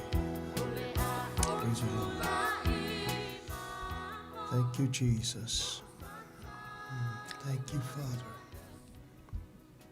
Praise your holy, mighty name. Hallelujah. Hallelujah. Lema fai lava lo matu tuana. Na fatu saina pelanu. Lo walo fatu noi se metasi. Silsilia se lava lo matu tama. O nge upul tangata lo matu utua. O sitia malfa maulalo. Lo lava lo fatu no fuli ne fiafi. La mataina se o lava ina whaiwina tama. O lea unona e feta lai mai awa o ala ila upu. I le feso soani o lo nganga pa ia o whaonga ina i leo la whatawa. Whawhilo isi mana onga tama, whamalia isi ngā lala. Whasaloto isi loto o mā whatia, si tia ni a venga ngau sieni amo i le mana o lau upu. Ti e whapupula ni o tawaso whale nganga. Ni loto lo mātou o tua i le o mālama lama. Whamole mole tama. O wala e siri a mise lo lava alofa tuno. Lo lava fina ngalo alofa e whatau nuu a e le o le loto o le tangata. Tu maui ate oila vi inga nei maso uma. A o lea uno a o alofa i lunga o tangata i so se me o iai. Malu pui pui a lau whanau. Yo a ao ma whana nei maso uma whaftai tele tama. E alai lo walo pele o Yesu le whaftai. Amene, amene. Hallelujah. Fatalofa mau falofa atu tatou po kalame manu malo le pumoni. Si o tatou atu no pele o Samoa i le nei fo i tula o le fiafi so i fo manuia i le alofa maleanga le o le atua. Fatalofa atu ai sunga whawhianga inga mwhaitua. So se taitai lava so se tovini. Fatalofa atu. Fatalofa atu fo i tua a sinsina. Se ia o lava ialo ma whanau. Fatalofa atu. Fatalofa atu fo i tatou paanga masani. Yelo whapena o na manatua le nei po kalami. Whaunga ina lau au na whatau wa o titi saripia ia o tau tau sanga. So i fua manu ia le alo whamaleanga leo le atua. Fatalofa atu fo i tatou viewers i lunga Facebook. Ia whapea fo le YouTube channel. Ia whea lavalo o au tua i le tau tua le nei ala leo. Fatalofa atu. Fatalofa atu fo lau au na ia taito i lo tuida fo le nea fiafi ia malo le ngalue, malo no sa i lau sunga whamanu ia tele le atua. Fatalofa atu fo lau so le nea fiafi. Tatono lo noftapo ai mai, malo le alofa i le atua, malo le ola fatua tua i le atua, vi ia le li. Una la sila lo fatalofa i le nea fiafi o se au pele o titi sa le pea, le avea maa fea awa le atua le nea fiafi. Ia fatau wa alava o ia e tatono fa unga mana le atua. Lomba wai peo ia le malo si fa le anganga i tau alanga le ukuma i le fionga pa ia le atua. Fa manu e tele le atua lau sunga walpo kalame le nea fiafi. Ia mai se fo i fafunga anga si o tatou atunu pele o Samoa. Vi ia le atua. Praise the Lord. Hallelujah. Hallelujah. Onge upu le tangata. Amen. Wa te tau lava mono mea le nganga whaftai ma le vi inga. I le tua o le au le vi inga. O le na whaia le tangata. Na whaia ina ia whapenau na usita ia tu tangata ia te ia. Ia le li. Whaftai le tua e o mai lava fwoi le nea fiafi e le o mawhaiau na li li waipol kala me le tua i lona alofa tu noa. I ona vaenga i sese, whatalofa atu le nganga whaalo. Alo na ua whaleo le ta whatalofa mai tia. Praise God. Talofa foi. I siau pele o lo ma wa lua pe i lea fiafi ma lea fiafi. Me sol ma osa valinga. A whaale au auna i lumo le tua whaale aso. E muli ne a whailo ai te ngata tāpua i o le tua i aso sā, i a po a whaini si aso lo ua whapol kalameina. Ia i elta tonunga o lau savalinga whale aso Samoa. Ia meise lava le teimi o oe ma le tua. Ia o se tasi o vaenga sirin taua. Praise the Lord. Praise the Lord. Tolu fitu tasi lima, iwa tolu le numero mwhaine e walau mai ai. Hallelujah. Pea e mana mia se fe so soani. So se vaenga lupo le tua te fia mana mia ai. Ia po se me foi o loo e whaafafonga e foi sesi. Foi whailaunga ia po o ai lava ia e pese iwa. Wa mana mia ai se fe so soani. Kaungi nge foi lau tiano il varinga. Ia, once again, o le polkalame o le alofa tuno o le tua ia Samoa. Au whaunga ina i leo la whatawa. E leo se tala inga o se lotu. Al tala inga o le lofa o le tua. E ala i lona lofa tu noa. Praise the Lord. Moli maule upo le tua, ia.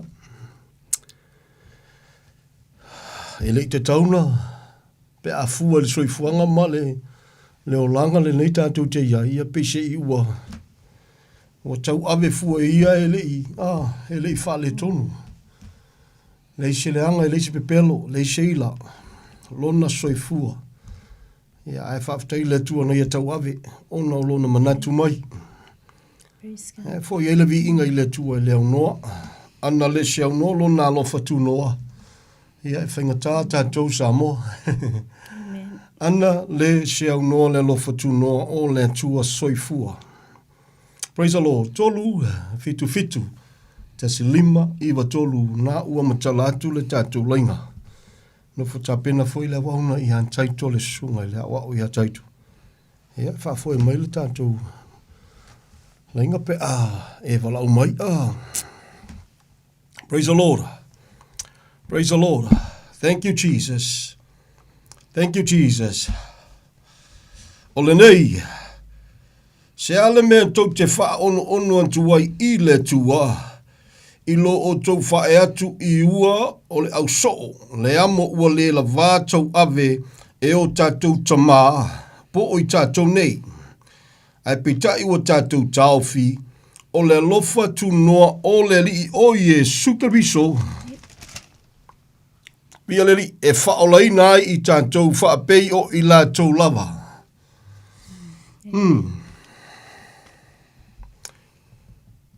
Tau tinonga tangata i lalo le lofa tu noa.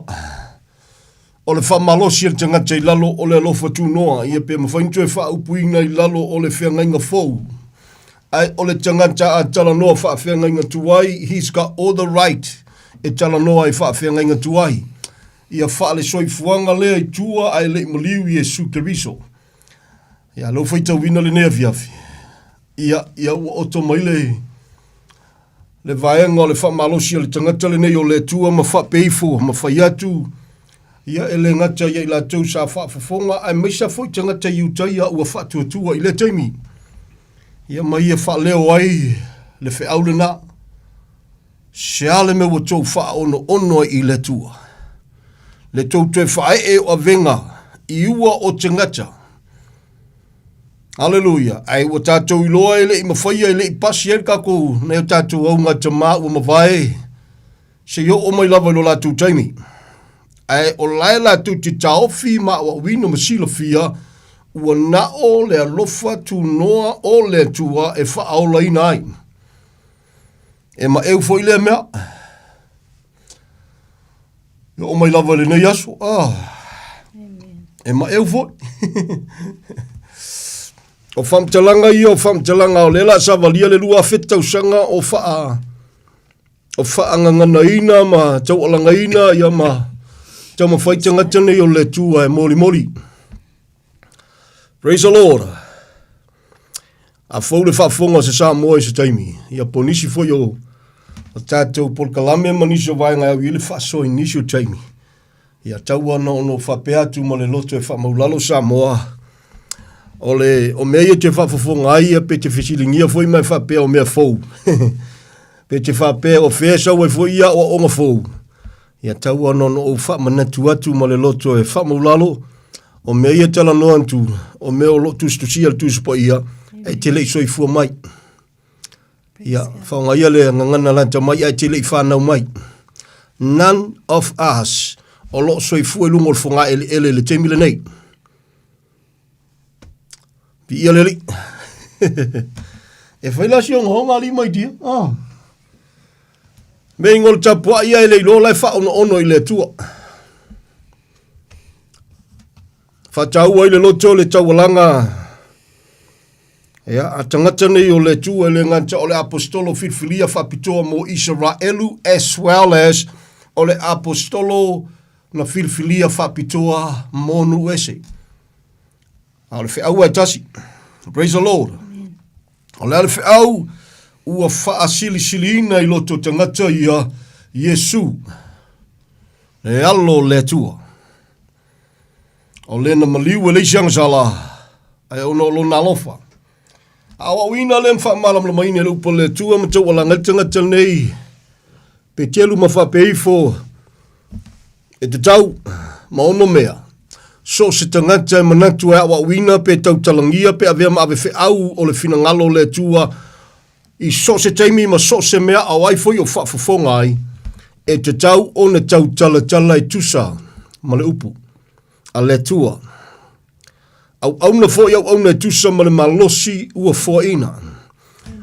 E whaingo fie Samoa o na si so se mau le tusi pa ia. Mai le kenese o i le whalinga ai ia whesosoni atu ia te oe a e talanoi le upo le tua. Ia e talanoa naro oni e te si i le mau, ia e talanoa i le mau e tusa ma le taimi, le te soifuai. Talanoa le upo le tua e tusai ma le upo le tua i le o langa le te soifuai. Ia le mawhai na tātou si ina o so se mau le tuspa ia, without knowing, o aile na ave iai, a o le a foi le taimi. Fesosoani atu tomu aile tātou wa fiafi. O se tasi lo mafuanga o loo whapenai o na tō tele o lena tala noa le tangata o le tua po o le apostolo leo petelu ila na upu lena lafo lena whaita wina le nefiafi. Le ale me o tō wha ono i le tua o le whano noanga o le matua tō tele o tātou Samoa o lo whaia le melea. O le wha ono i le tua without knowing. O nisi o tātou o le malamalama. O nisi o tātou, ia, tai rope tala whianga i lea upu o le so na alu. Ia, o nisi, ia, o le tala noa e le ausia, se whesoaswani e wha malam la maine le tūlanga o le pepe ma le tangata matua. Ia, o nisi foi, vi ia le li. Ia, ua latou sila fia, ia, ua iaile manatu foi lea ua mana o su e mei le suafo le tua ma le upu. Le foi tau tino ai paulo ia mai o le manatu o nisi o le amio tua e mawaile o loa. To them, o se awala lea e kei nai le soifuanga ma le olanga ma me tutupu ma me maua Via le li, au nisi foi, o le tautala ma le malamalama, o ngaluenga a le pauliuli. Praise the Lord, o le whaitetenga o nisi fai mai le tala le tuspa ia.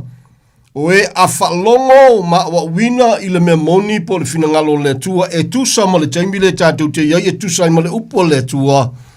Ia peita iane le fie whalongo le fie talia. Whamaila le whamtalanga tuspa ia Samoa. Ia ona whaatanga lo le tua. Ia e taofi le mesese e a oao pe tautala pe launga pe pese le mesese. Ia lona whano noanga. O le alevi i ai le tua. A talo whai tangata o le ateitai seinai. Praise the Lord. E whawhetai ala le lofo le tua o no le lofa tu noa o le tua. E ma whainta tu malamalama Ai ropun tau tala i tangata ni o Paulo. Tala no antu whala wai tele ne fiafi Samoa. A o te tala le avanoa ia mo oe. Pe a whaia te mana o mia. Praise the Lord. Ia ua whalongo ma manatu fo inisi ma pese i e. Ia, e whapenaso la tu langona fo i le. Ia, le tato fo longa fo i ma le Paul Kalame nei. Praise the Lord. Ia, manatu ai ma whapea wa songa kasasa, ia. Ia Paul Kalame, ia po ma cha upu, ia wa ubina i tutonu.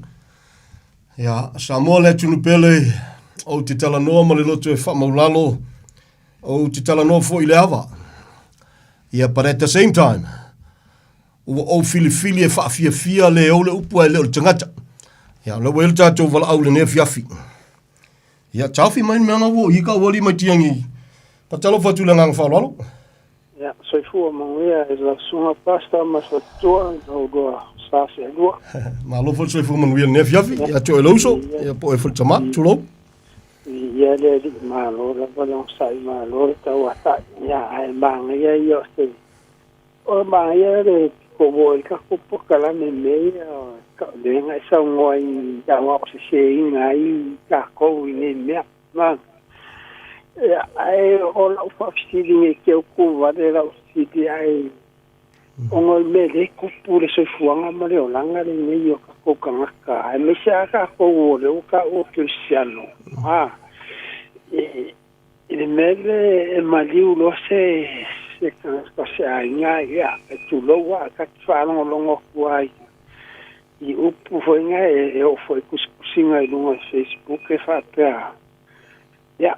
Say hi to Nana, say hi to Papa, say hi to whoever. You know, o rea la o ke fia i loa mo fia malama i sau wha sanga, i sau wha pūranga reiku.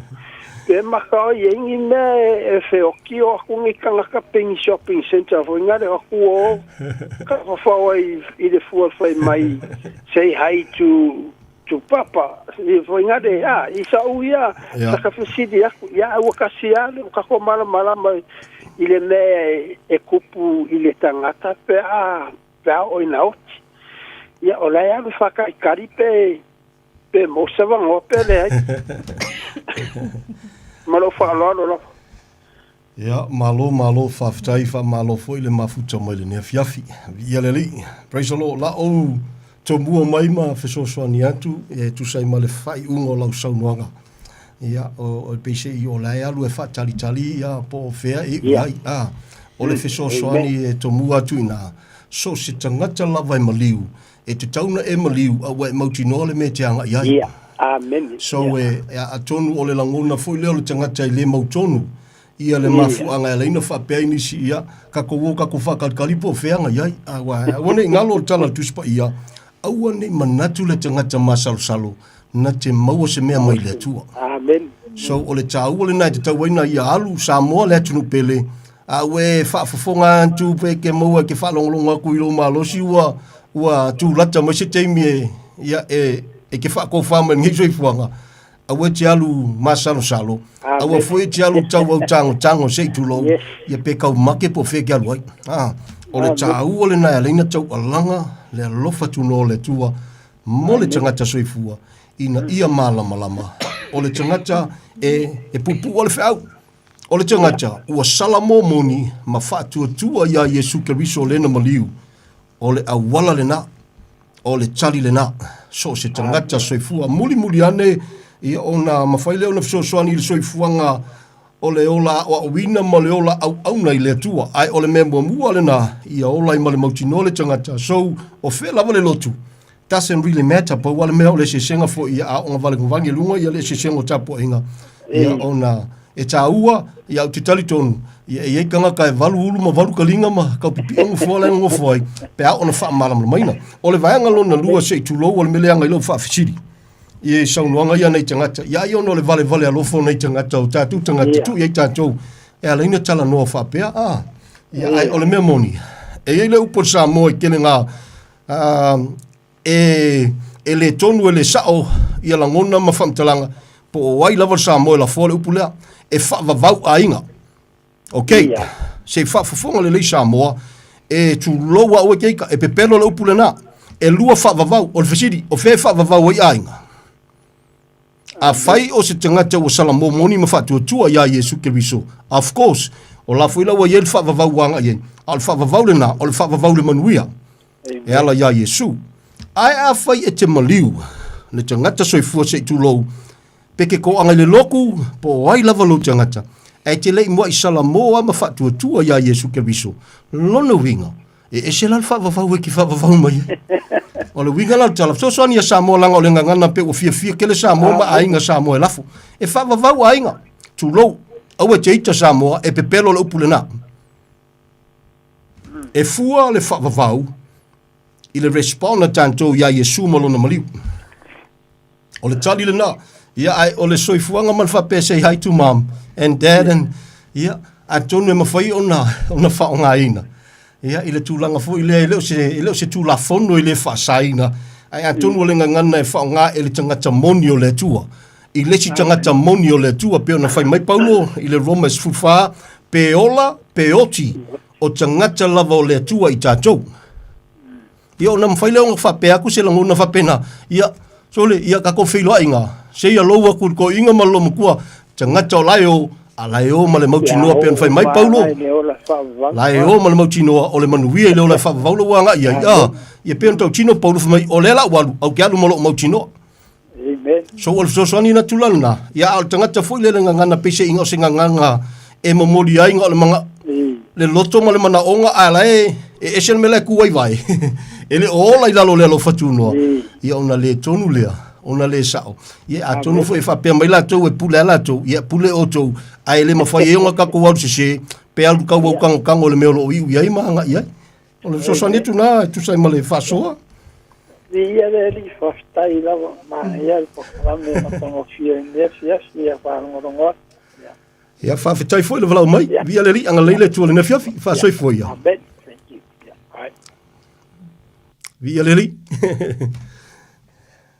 Praise the Lord. Se o fai ka wali ka ko kusi o nyefi. Hallelujah. Ole nei se ale me to te fa onu tuai i le atua i lo o to fa e atu i ua ole au so.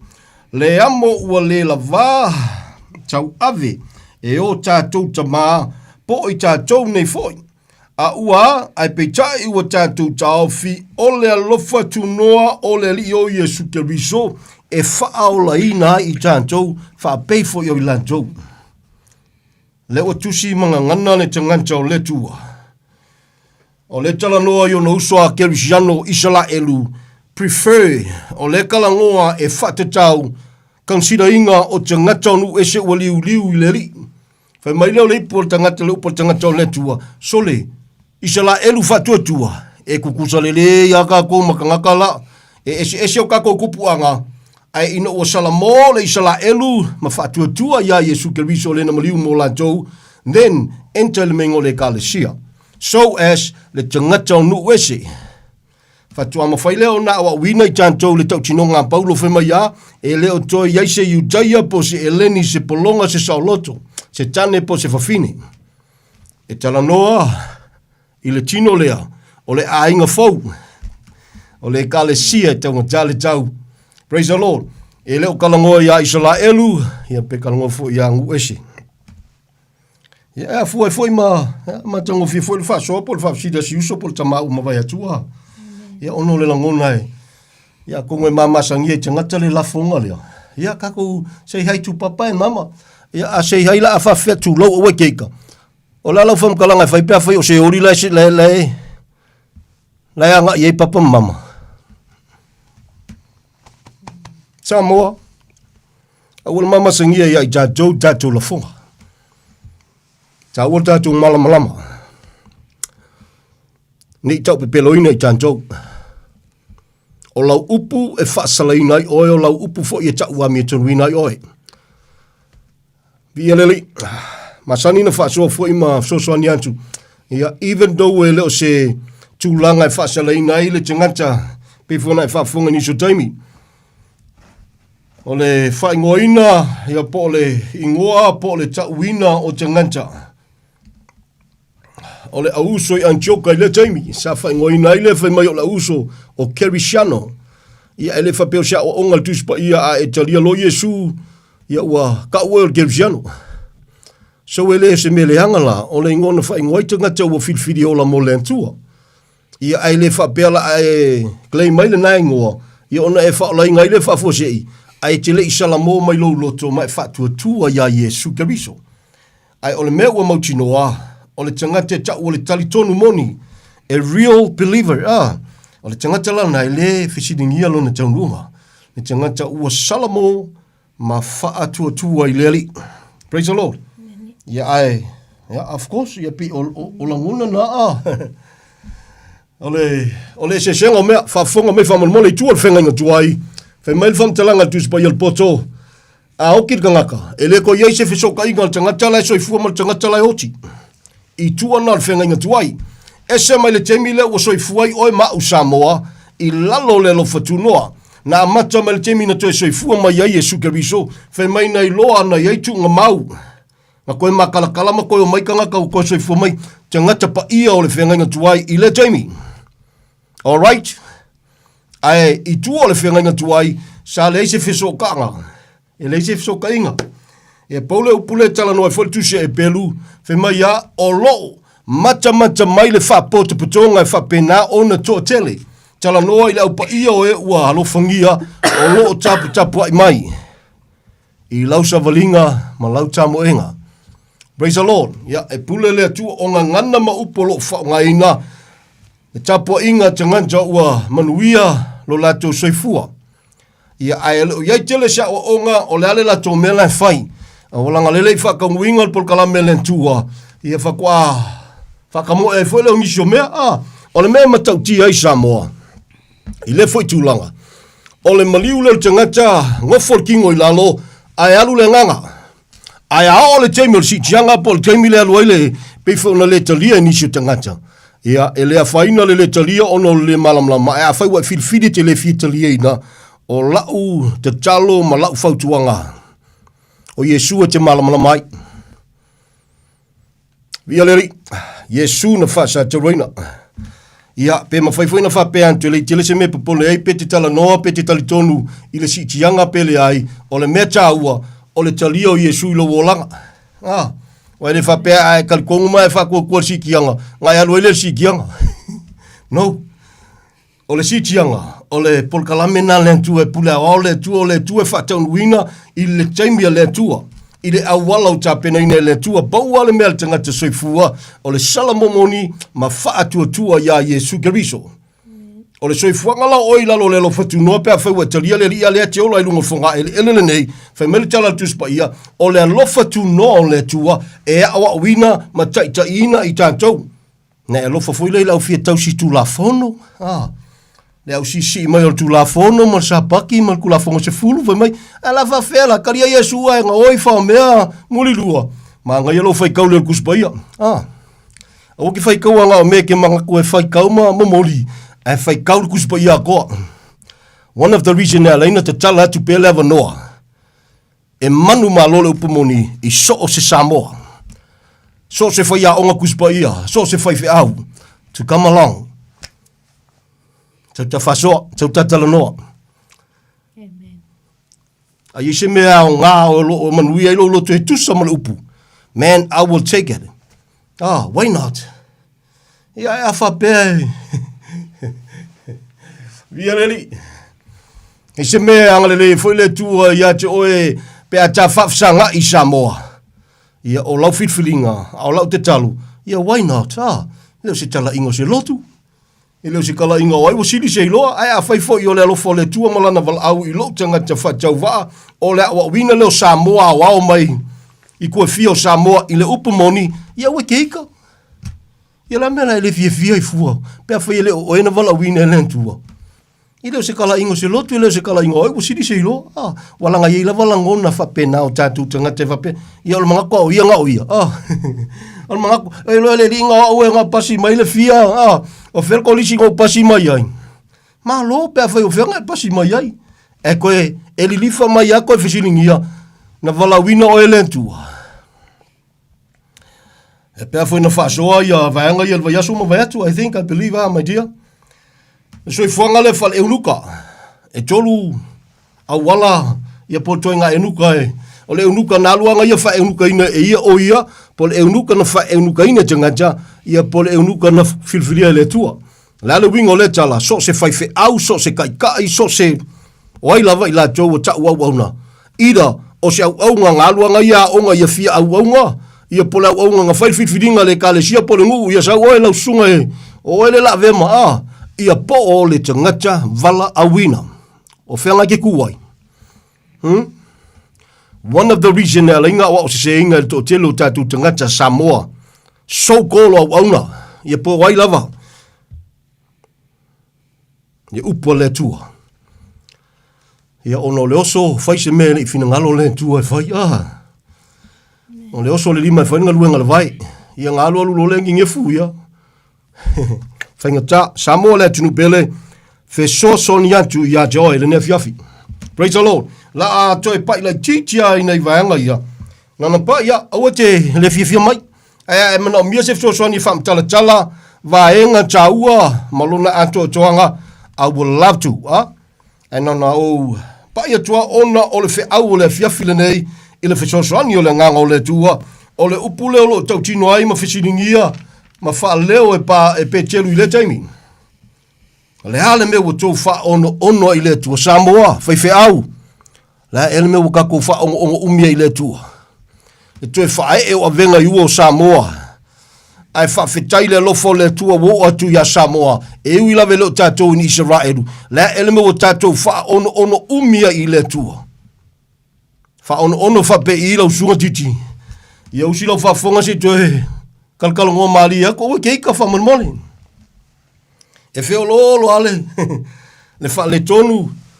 Ia ma le awa o se seina, ma le taitai se seina, ma le wha ngā se seina, o le upua le tua E pēana whasoa, once again, whai mali atu.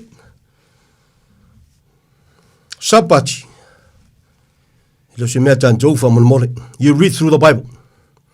E tele maua tuspa ia nai tau sabati, of course. Ai o le tala noa mail tuspa ia o le sabati o le mea tauna o la ile ka le sia. Ia tulau o teita.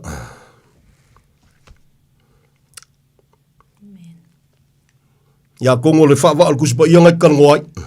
O le maa ngai a foile o le kalangoa i le alofo le tua e malama lamai. Samoa le tunu pele, o le sabati. Leo se mea ka kouso so se tangata ya o wina le sabati o se tu la fono ma peise iwa fetu ua ini so tangata ma whape o la etapo a is tangata i le aso le mangufe ai. O lo mowolo wa vanoi te sala mowai. Via leri, if not, ia, ele mawhainga e play minga le tua pe ai ulau kamo e ngai se seel whapawau e ke ui ai. Very sad to say. Ia, ai whasoa pe ono le lofo le tua. Awa teita whamulmot. Via leri, praise the Lord. Praise the Lord. Ia, fatalo fatu tato wala ule alu kau whaua wakusia kaku a mio linga fiafi. Mano soifu e la sunga pasta man fatua. Ia, soifu man wia linga fiafi, ia te oele tina. Ia, ai whamalia atua, tilo lava. Whamalia atua e la sunga e ona walawe whao na e sau noa la sunga. Whamara mala maina ole o la muta upune ia fiafi ona e fiafile atu foi sine lo matua ona o le sai ta ua ia i foi lau po kala me wa o te whanongolongo atua ia i la po kala me sai ta ua i foi se ta si o a fiafi ia i te le la te whanongo tu foi o le whapea e winga lai tu la pona spulu Ine te tena lo fina ngalo a uie e tu sawa tu ala siri pa mone pasta. Ona te fia malama foi sau pa malama. Ia ona o le tulanga lea e ile wala no ta wala inga lea. Ona o lea o le avela o le te aunga lea un tispaia. Okay, yeah. Va malama ina ila le winga le ona o le sole mata yo lima lon foi posto fitu ben fa pe mai ai a one yo to mana tu o sawe sala tu la fono o tele sala tu la fono o sawe fata wina ia le winga la lo fili pele wa le no fa longo le sipo pole asa wa le winga lo finangalo por mea ele tawon tato sai fanga ina tula fono sfulu ia wa pe ia mele le wa taimine ia tato stai tula fono sfulu pe o tula fono sfulu len tu ina ele tu ya mose fananga Israel ia lela o le nai sa no ele sipola le fa pe ai o le taimine o le taimi wa o le taingo Yesu Kristo wa le wa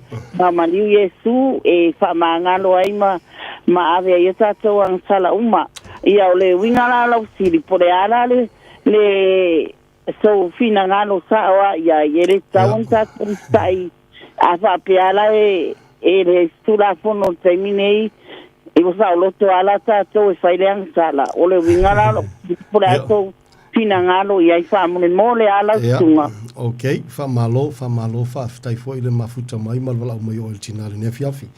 O le me to mu antu ai se fiso swani ia Antonio ele sota ele saka fina ngalo o nga o se au langa fa tau wa. O le tu o le o lo soifu o ye lo no fina ngalo fa sino ma na te probleme uma. O le fiso swani antu tu se male fa soa o tinale. Ile matai o lima lena to mua iai. Ia fesoso ni atu. Ai fai tau ile fai upu lena sauno ina. O te le sau ea fa lea ngaina no sau fa tau nu. O le fe au o lo tala noa ile fe au fulfill fa tau nu. All right, ele tala noa la ma prefer le mena ile tu la fono se fudu. Au fa tu la fono se fudu o leva na mai. O leva na iloa Israel. Ele koe kau whai loa la, o lewa ngai loa. Bole mele tupu, o le leo statai o Israelu lo la tau vama lea tua. Ai o le tala noa, e prefer ia Yesu, man tua me tala tuspa ia, o le nganga o valo anga, o le mau ia Yesu Keriso. Na o la fo ia Mose, na vatu ia Mose tu la fono, al tala tuspa ia, e o a ia Mose, na tau tino Mose lumo Israelu mo whape antu, e iei le tangata, e fatu lai mai le tua, mai to tonu ia te o tau, tala no ia Israelu. O le perfecta lea, e au na tanto whalongo ai, e siri o ia ia tia. Au le perfecta na, e whatetau ia Yesu. Ntua mai le yone mo fe mai a Mose le tu la fono, ai o le memoni ma le lofa tu noa. O Yesu, e pa ia tu la fono, i le taimi, i le vao le tua mai Israelu. O le tu la fono, e leo se tu la fono na mai e ola ise e ka le sia.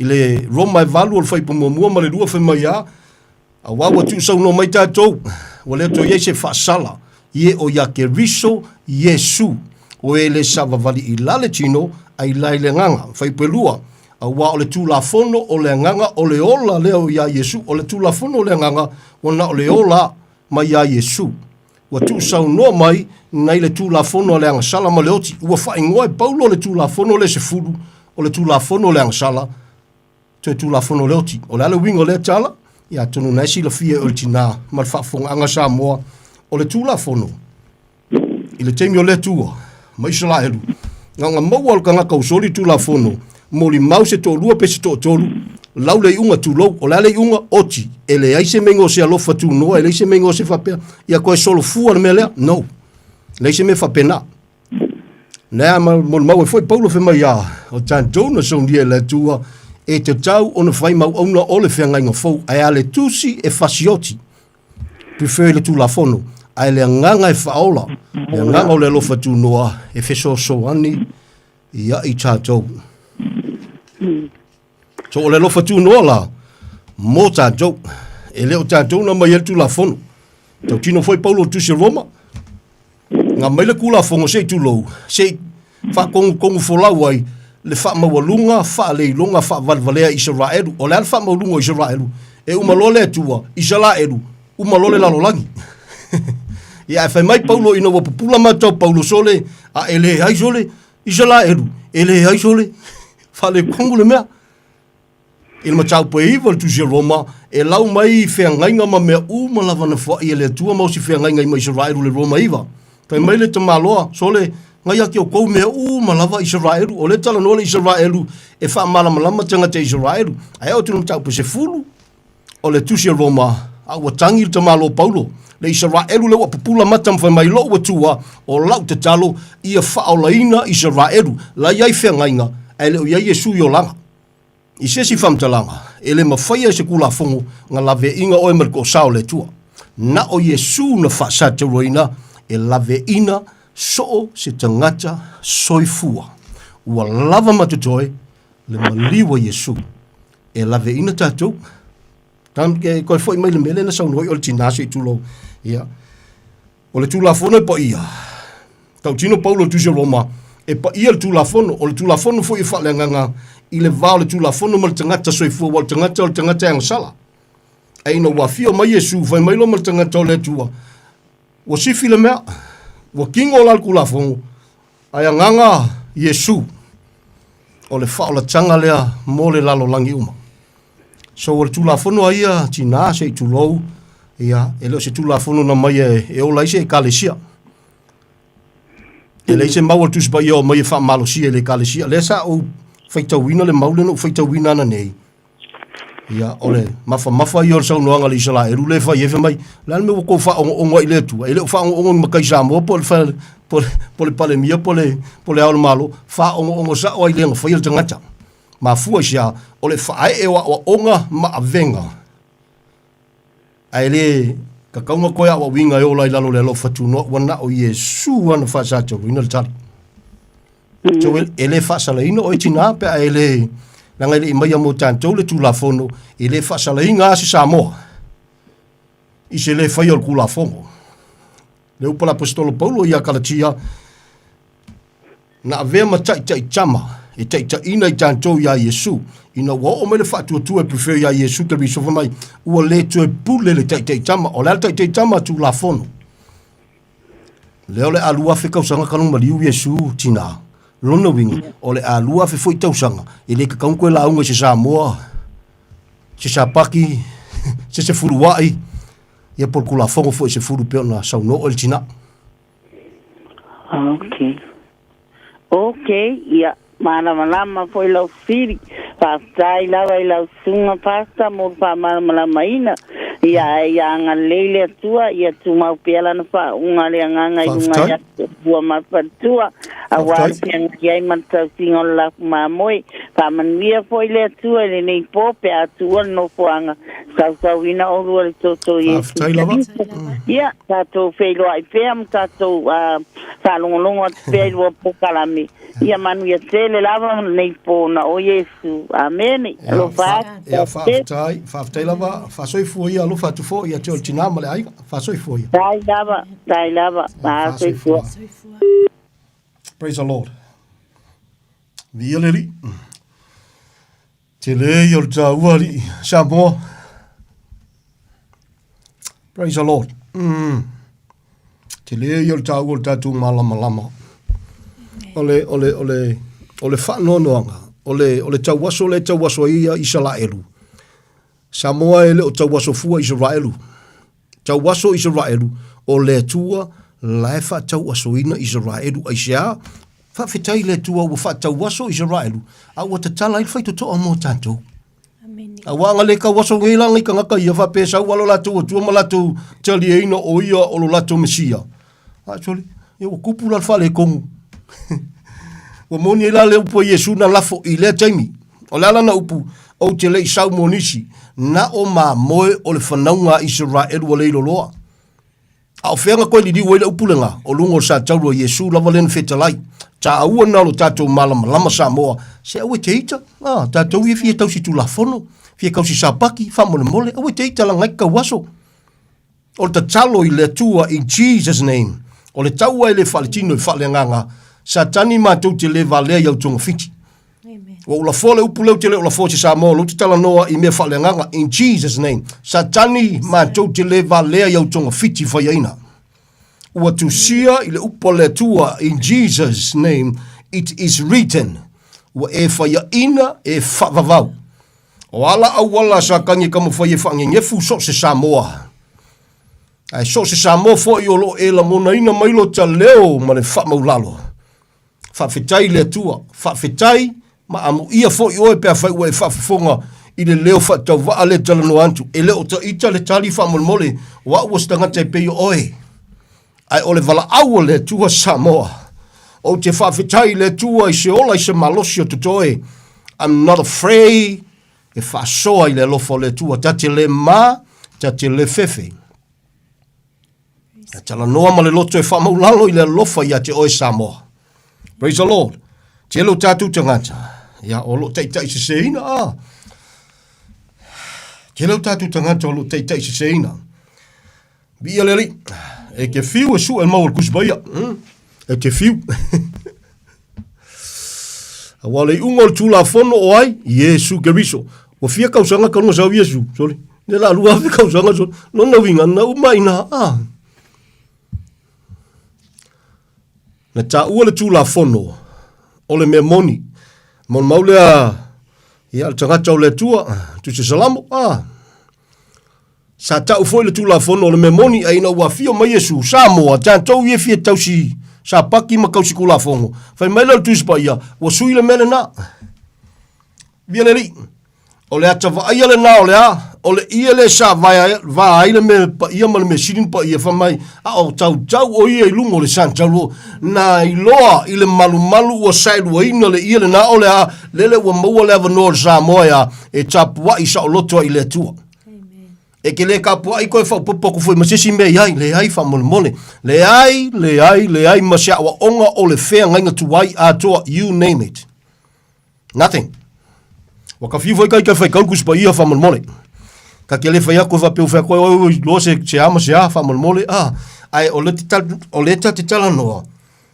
He maile moli mawala apostolo Paulo. Ka ke le songa kaukala i se mea, o mea o mai ei le tua. Not only that, if my o watu ya te tonu e se o te watu male ato atoanga o le tala lelei. Vi ia leli, ta wul tatu malam. Ia, na koe whalakul ka lisi lelei foi koe, kongol vai aso fau, pe se vaenga te fia malam tila ia tūlanga wai leo te umiltan tōma fiafi, o le tūla fono, e se fulu, e leo se tūla fono moe. A fai foi na mai a vea ma tai tama. E tai ina i tantou i le tua. A ina ua fio mai Yesu. Wa le tue pule tai tama. O le fasidi o anga whenga ngā fio mai ai. Yesu. Ia tantou o tō foi ele lei. Kele kou sa iri kusi. Ia sionga ponga la walanga. E se alaka mai sa iri. E se ka waso at the same time. Whamtalanga Paulo e leo le poto i upu. Ina nei wha lea o ngā ina le mata upu sa tauro geriso. Se tu lau awe teita. E le mawhaia le doctor. Degree o nga whamkala inga le piu o le alo whatunoa pe a whaia ke lea mga ia Yesu malona maliu. Can I say that again? E le ma whaia degree leo le doctor. Awa le whapea i doctor ngai whapela ua pa umai le langi. Tu lou awe ke ika si a ika le fsosongi aku. O le system ngai a le lalo langi. La ia le doctor maungi ai kongal kuspa ias kamai kikinga leo luka le fomai. Ya esela le takta le fa pipi el Samoa isa wa manao acknowledge le lalo langi a o mea le tua mea ia. Totally two different story. O mea ia le tua po me fale nganga. Ia ngalu e inga e ka ngaka fale nganga. Mena na fasanga tuai Paulo keu le ka le sia kornito. Lal mea keu wai. Wa ia makaupu. A wo ave iluma o le lalo langi po tangata pelo ia pea.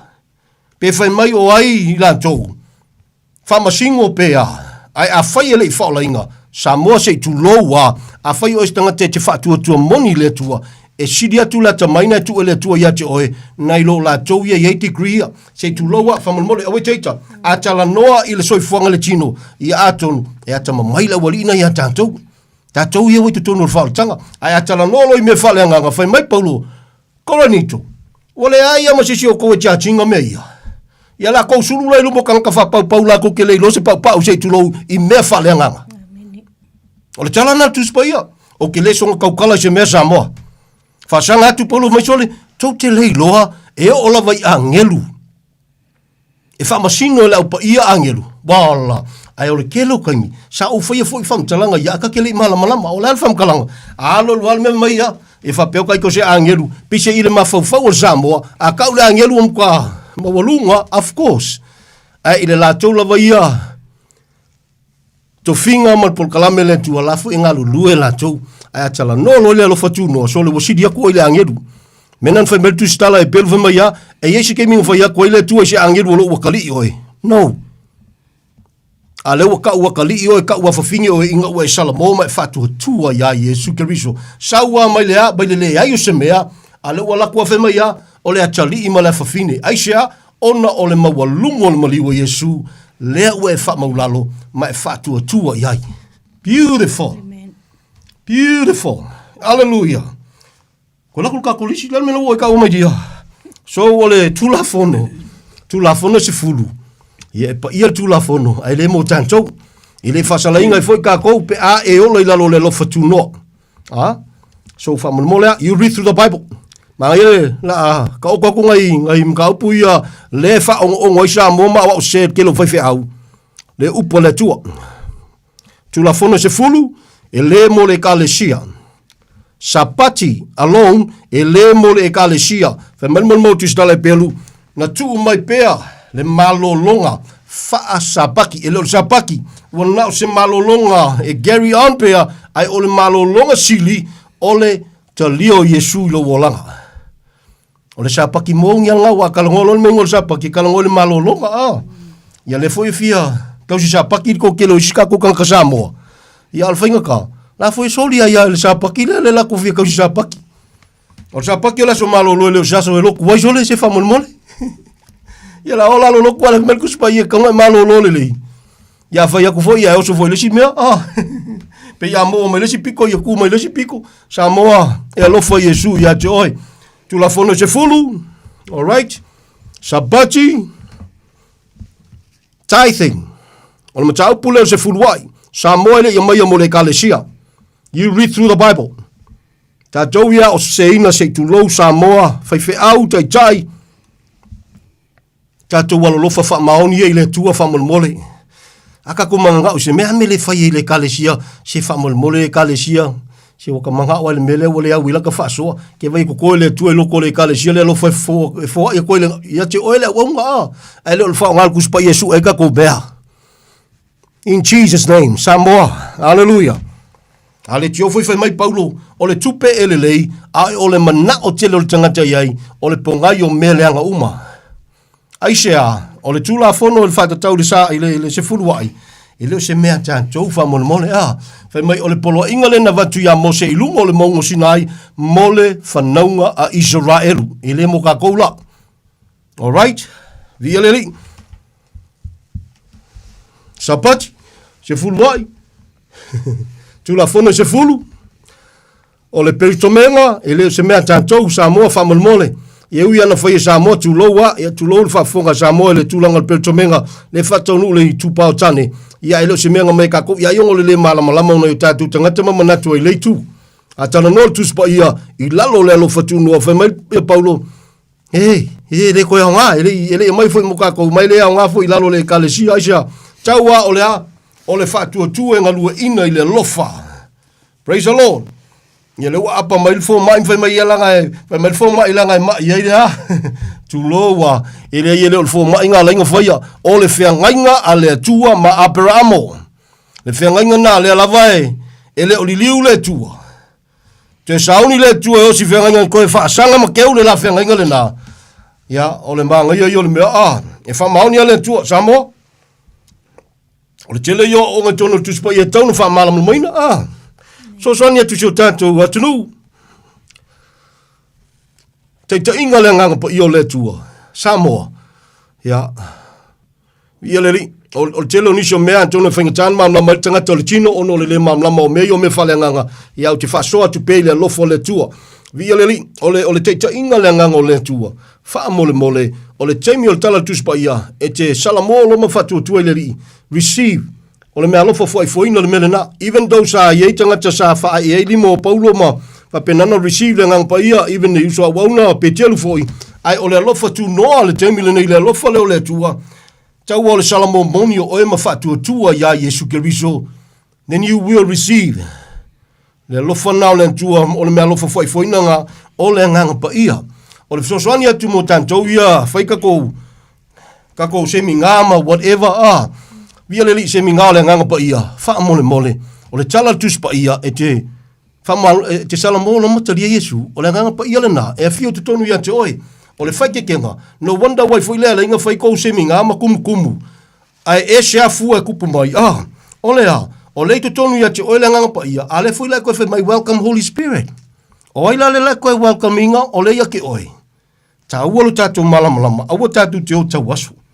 Fa mole o tu paole tina ya le ko miska ko kami tina ai lo fa ya Yesu tina si fa mole ke la kakala pelo pe fa fu so pelo ele o fa ka ngai ka ko ya wa wingal ku spa ya me sa tonu tino ke biso e ma fa ona e mori mauma e la unga pe cha wa fo ni tanga tanga malama i lungo le street po fe lava ai a ona poto le tino ke biso ele o ye se fa tanga ina e a wa winai pe fa ya onga ye se tina le upo le tua a o sa fa ile tama po au na le tua ya o fainga ka o le fu ye tu lo o teita o ye nga ki nga o ka o fa fe au man ki ngi alo ka kingo dia le li lo fa Yesu ya joy o teita fa mol so ni atua na bola ngali ia ka ku kalkal ngoi vai so fo pe dia so ni atu nela tu fa tawal mele makaku fai wal nge fiafi praise the Lord ole nei se ale mea tau te fa ono atuai i le tua i lo o tau fa atu i ua ole au soo le amo ua le lava tau ave o tātou tama po o tātou nei foi a pita i ua tātou a tātou taufi o le lofa tu noa o le tua e fa o laina i tātou wow Samoa fai ua tu ne fiafi kapuna gusi alo ale onsai o le valu tasi tolu fa oli mai vanu numero te vlau mai pe na mil to zoni o le olo fitu ono fa falu o tasi fa te lo ina pupula matole sala elule kau kia sol fai mai na tala o mea sa o nga ua ta ua to taina a ta lo la yo to po la pisi sole ko ma kau kia upu mo ka lafo ngi kanga au to tonu meia o lo ye fengainga o tribes o fengainga per to menga o le fengainga wow praise the Lord a femelan tau tinonga ua la pisi ma fuasia sili ese Yesu Keriso Samoa ele to ia ma se awa onga o le fengainga tuai e to e fa popo iai ya e o foi tu langa momo apostolo ya fa mole o teita se kaku felo ai nga ka mir kako por kalamel verso fo pe au lia le lo fole tua e o ia apostolo Samoa ele ko yese apostolo so fu mal temble nei na le to se fulu lua lava apostolo al tamai ma mo to tele la fia apostolo le iai ta lo fai a tatou ai lo fai le tua uska i lopu e su e aluka ko lo fai le tua aluka ko sika i lopu e tusa male upu ya kako fo lawel vai aso fo wani vai nga we fa fonga menefia fisa mo te fia malam la mantidi ai ya na futa mai wala mai fa so atu tusa male upu vialeli nga tia lava lo tatu fa tau va tau talo tantu tau o le toto Yesu na fata wina i tanto le se tatou tala le se tatou upu se tua ina lofa se tamai na fa maoni tatou te le lava tia to saulo anga i mai Samoa o suingo le olanga o suingo lo langi nei po fatanga i le tua ai fa fitai ai lo na fa pale fe mele fam talanga tus pa yo lo nga lue fa lilo nga luenga ale fainga malole o le manu fe ai already in place na ona lilo se ia vesea le o lo fa lave so soni le tua ya te oi na sta si ale tali o tato uma na o Yesu Keriso na fa santa ruina malie fa mole e tele sausengo se lotu na o Yesu Keriso na fa santa ruina o le tali o tato uma fa ftai mo lo taimi fa vanoi fa ftai no mafuta mai fa fetai tu foi so se Samoa lo mantua ni pul kalame i lauta talo nga tia lo tato fa tauva Hallelujah mantua isla elu tato te talo ona tatou fa maululunga tatou va ma Israel al temine ele center Israel the center al polkalame lentua o le kalesia beautiful hallelujah Praise the Lord, praise the Lord. Lau whais te talo ne fiafi, lo mātua tua whawhtei tele lava. Whawhtei tamare ne fwea fiafi, whawhtei tele, I lo walofa tunoa. A savalia le rua afe tausanga taluna. Wha ilo soi fua I lunga o sanchau. O aile tangata wa e manatu mai ai. Nā le whawhtei atu, ma le loto e whamaulalo. Whape atu, whamalopule, whawhetai le alofa. Thank you so much, Father. No matua tua apa ne apa ifo a alofa le ngalue lo nganga pa ia so se Samoa na whafufonga. E le ngata le neipo, a sesi foi teime to e whafufonga ai. Au tu ua vanoa lo lava alofa tunoa. E le se tali o le nei lalolangi, ma le nei o langa. Wa na o Yesu Keriso na whaasate roina. Si ti atu si o matua tunu pele o Samoa le nefiafi. Iona te tai le whainga malo, iona tangata no utama, io mātou ainga le tino ni woni e masani. Si ti atu io awa lofa whamana mole. Ta pena lau whala tanga ala I lau upamoni. Manua tu ua vanoa lo la va lofa tu noa. Si ti atu tamao e o lo fa pena on tapo ia le nepol kalame. Anga le atu. E tu sai malo la va lofa tu noa. Ai foi niele o fia mai ono se le malama. Fa mole tamasi I whapupula I o latu mata. I o latu malama lama ma fili ai. E ola I lalo lo lava alofa tunoa. I pulengo le leti ota mai le whaangaloina le te talo. Ta pena lau whalo tanga mo nisi e mana mia o Yesu Keriso I o latu olanga. Auna foi lo tiute ma le ainga tamai le whaangaloina ua o lofa e whalo loa. I aso tutu e lona soifua e auna I ate o tama. Mo lo lava malo mo lo vi inga. Le uso mal tapo inga le nea fiafi. Si ti atu ia ua ao lofa I lea unua tama. Ne ainga le fatua tua lau tele I sose ngangana I sose lanu. We ua salamo moni ma fatua tuatu ia te o Yesu Keriso. Ua ao lofa e falo loa I utangata. Le whangaloina lo nua Israelu li tatalo.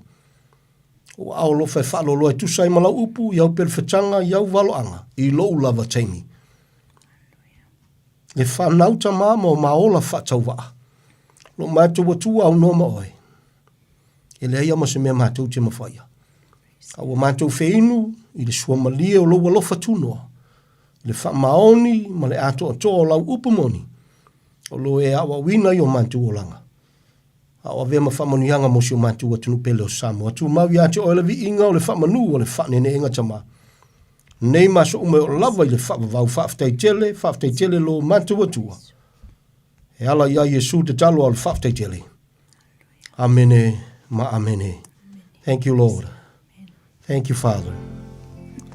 Hallelujah. Thank you Jesus.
Ola ngona lava na e fola fola mai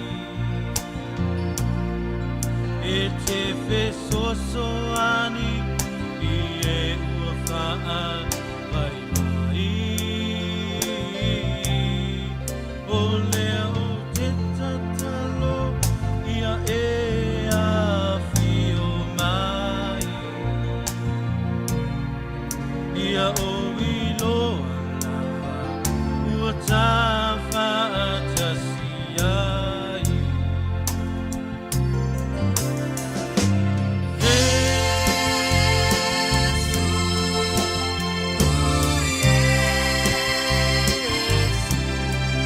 ia e fasino mai le ala o te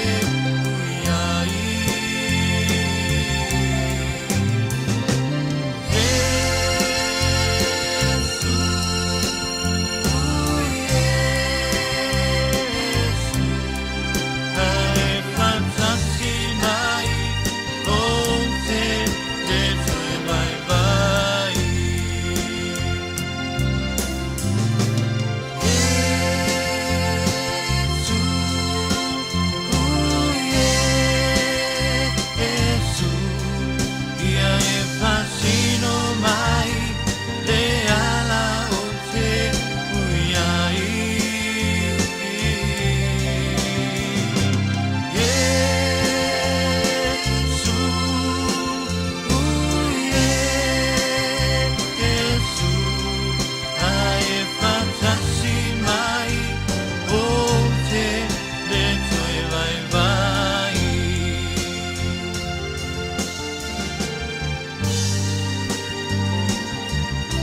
Yesu, whoa, fola.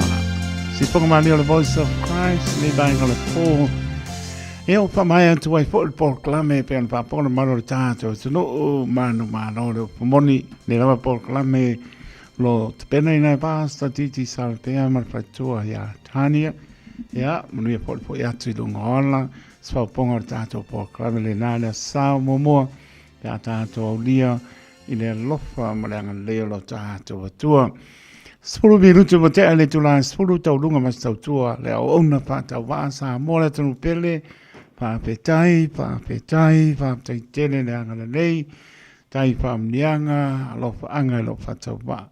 Vai lo tusa e le liso tātou manuia. Iau te oro nei mātu no mausa mōna lua le atu Pasifika o aturu umala langi. Le tuno no pia ai o tātou tangata no uo mai masani o ai whaamanuia le atua. Vai lo tusa le liso tātou manuia. Toi whaamanuia tu leo sunga pono. Le kanesia o ao e pāka a sau suia le vaitele i kanana fau a mata le manuia le manu mai le lii. Pai wina no, o manu fau o tātou te ai. Manu fau i tātou e feilo i ai le anga leo le matai. E me se foi le kanesia mea tisi maniso e kanesia o suia fono le nei masina ia whaamanuia le lii i le tāna ina o le whilangalo lo tātou atua ia walawa ni a nganga mo ia malona malo. Tā mōle tunu pene le aispaipai asa ma se mau tau mwhai lama ina ia atoa liu le sā papena lama upo le tunu poto tau taisi ele nātu iama le lama se tau mwhai o so pautu langona whāto ese lama taito le malo le tunu whama ngalo mai lo whātau waa. Anga lele li o tia le tō soi fura tātou wola le māru luma le māpanwhana mai o na au. I meisi o nei o tātou tua āsina sina i mōto malawa. Manuia mano longa le nei pōle o pengarong pa ia ne atua. Nise o pia ngai ngase o le tino. Mōto ngase i mōto malawa ta tālo i le ri. Ia ngare leipe o ia lana wha mano longa o ia lama o le pō mai o pō mai. Lana wha mano longa i pa iatu pa iane pa ifo. Ia mōro tātou mārosi, tātou te au ngā mō ia malona whenngalo. A inga pā no noa o whengaima, pā no noanga o nisi e pele i māputanga o mōtisia malanga maliu. Maisele a ngāanga o le li, mia le atoro tātou tino, mnia fo i māno longa na ialon pā nau mai a o onga, ia pā mnia le li. Mnia lama le nei pō, mnia fo i ngā ruenga whai o le vai aso, pe au dia le aso atai au, ia mua au muri au lo tātou tua i lo tō soifua ma lo tātou wola. Taito taroto le au na soifua ma ia manuia.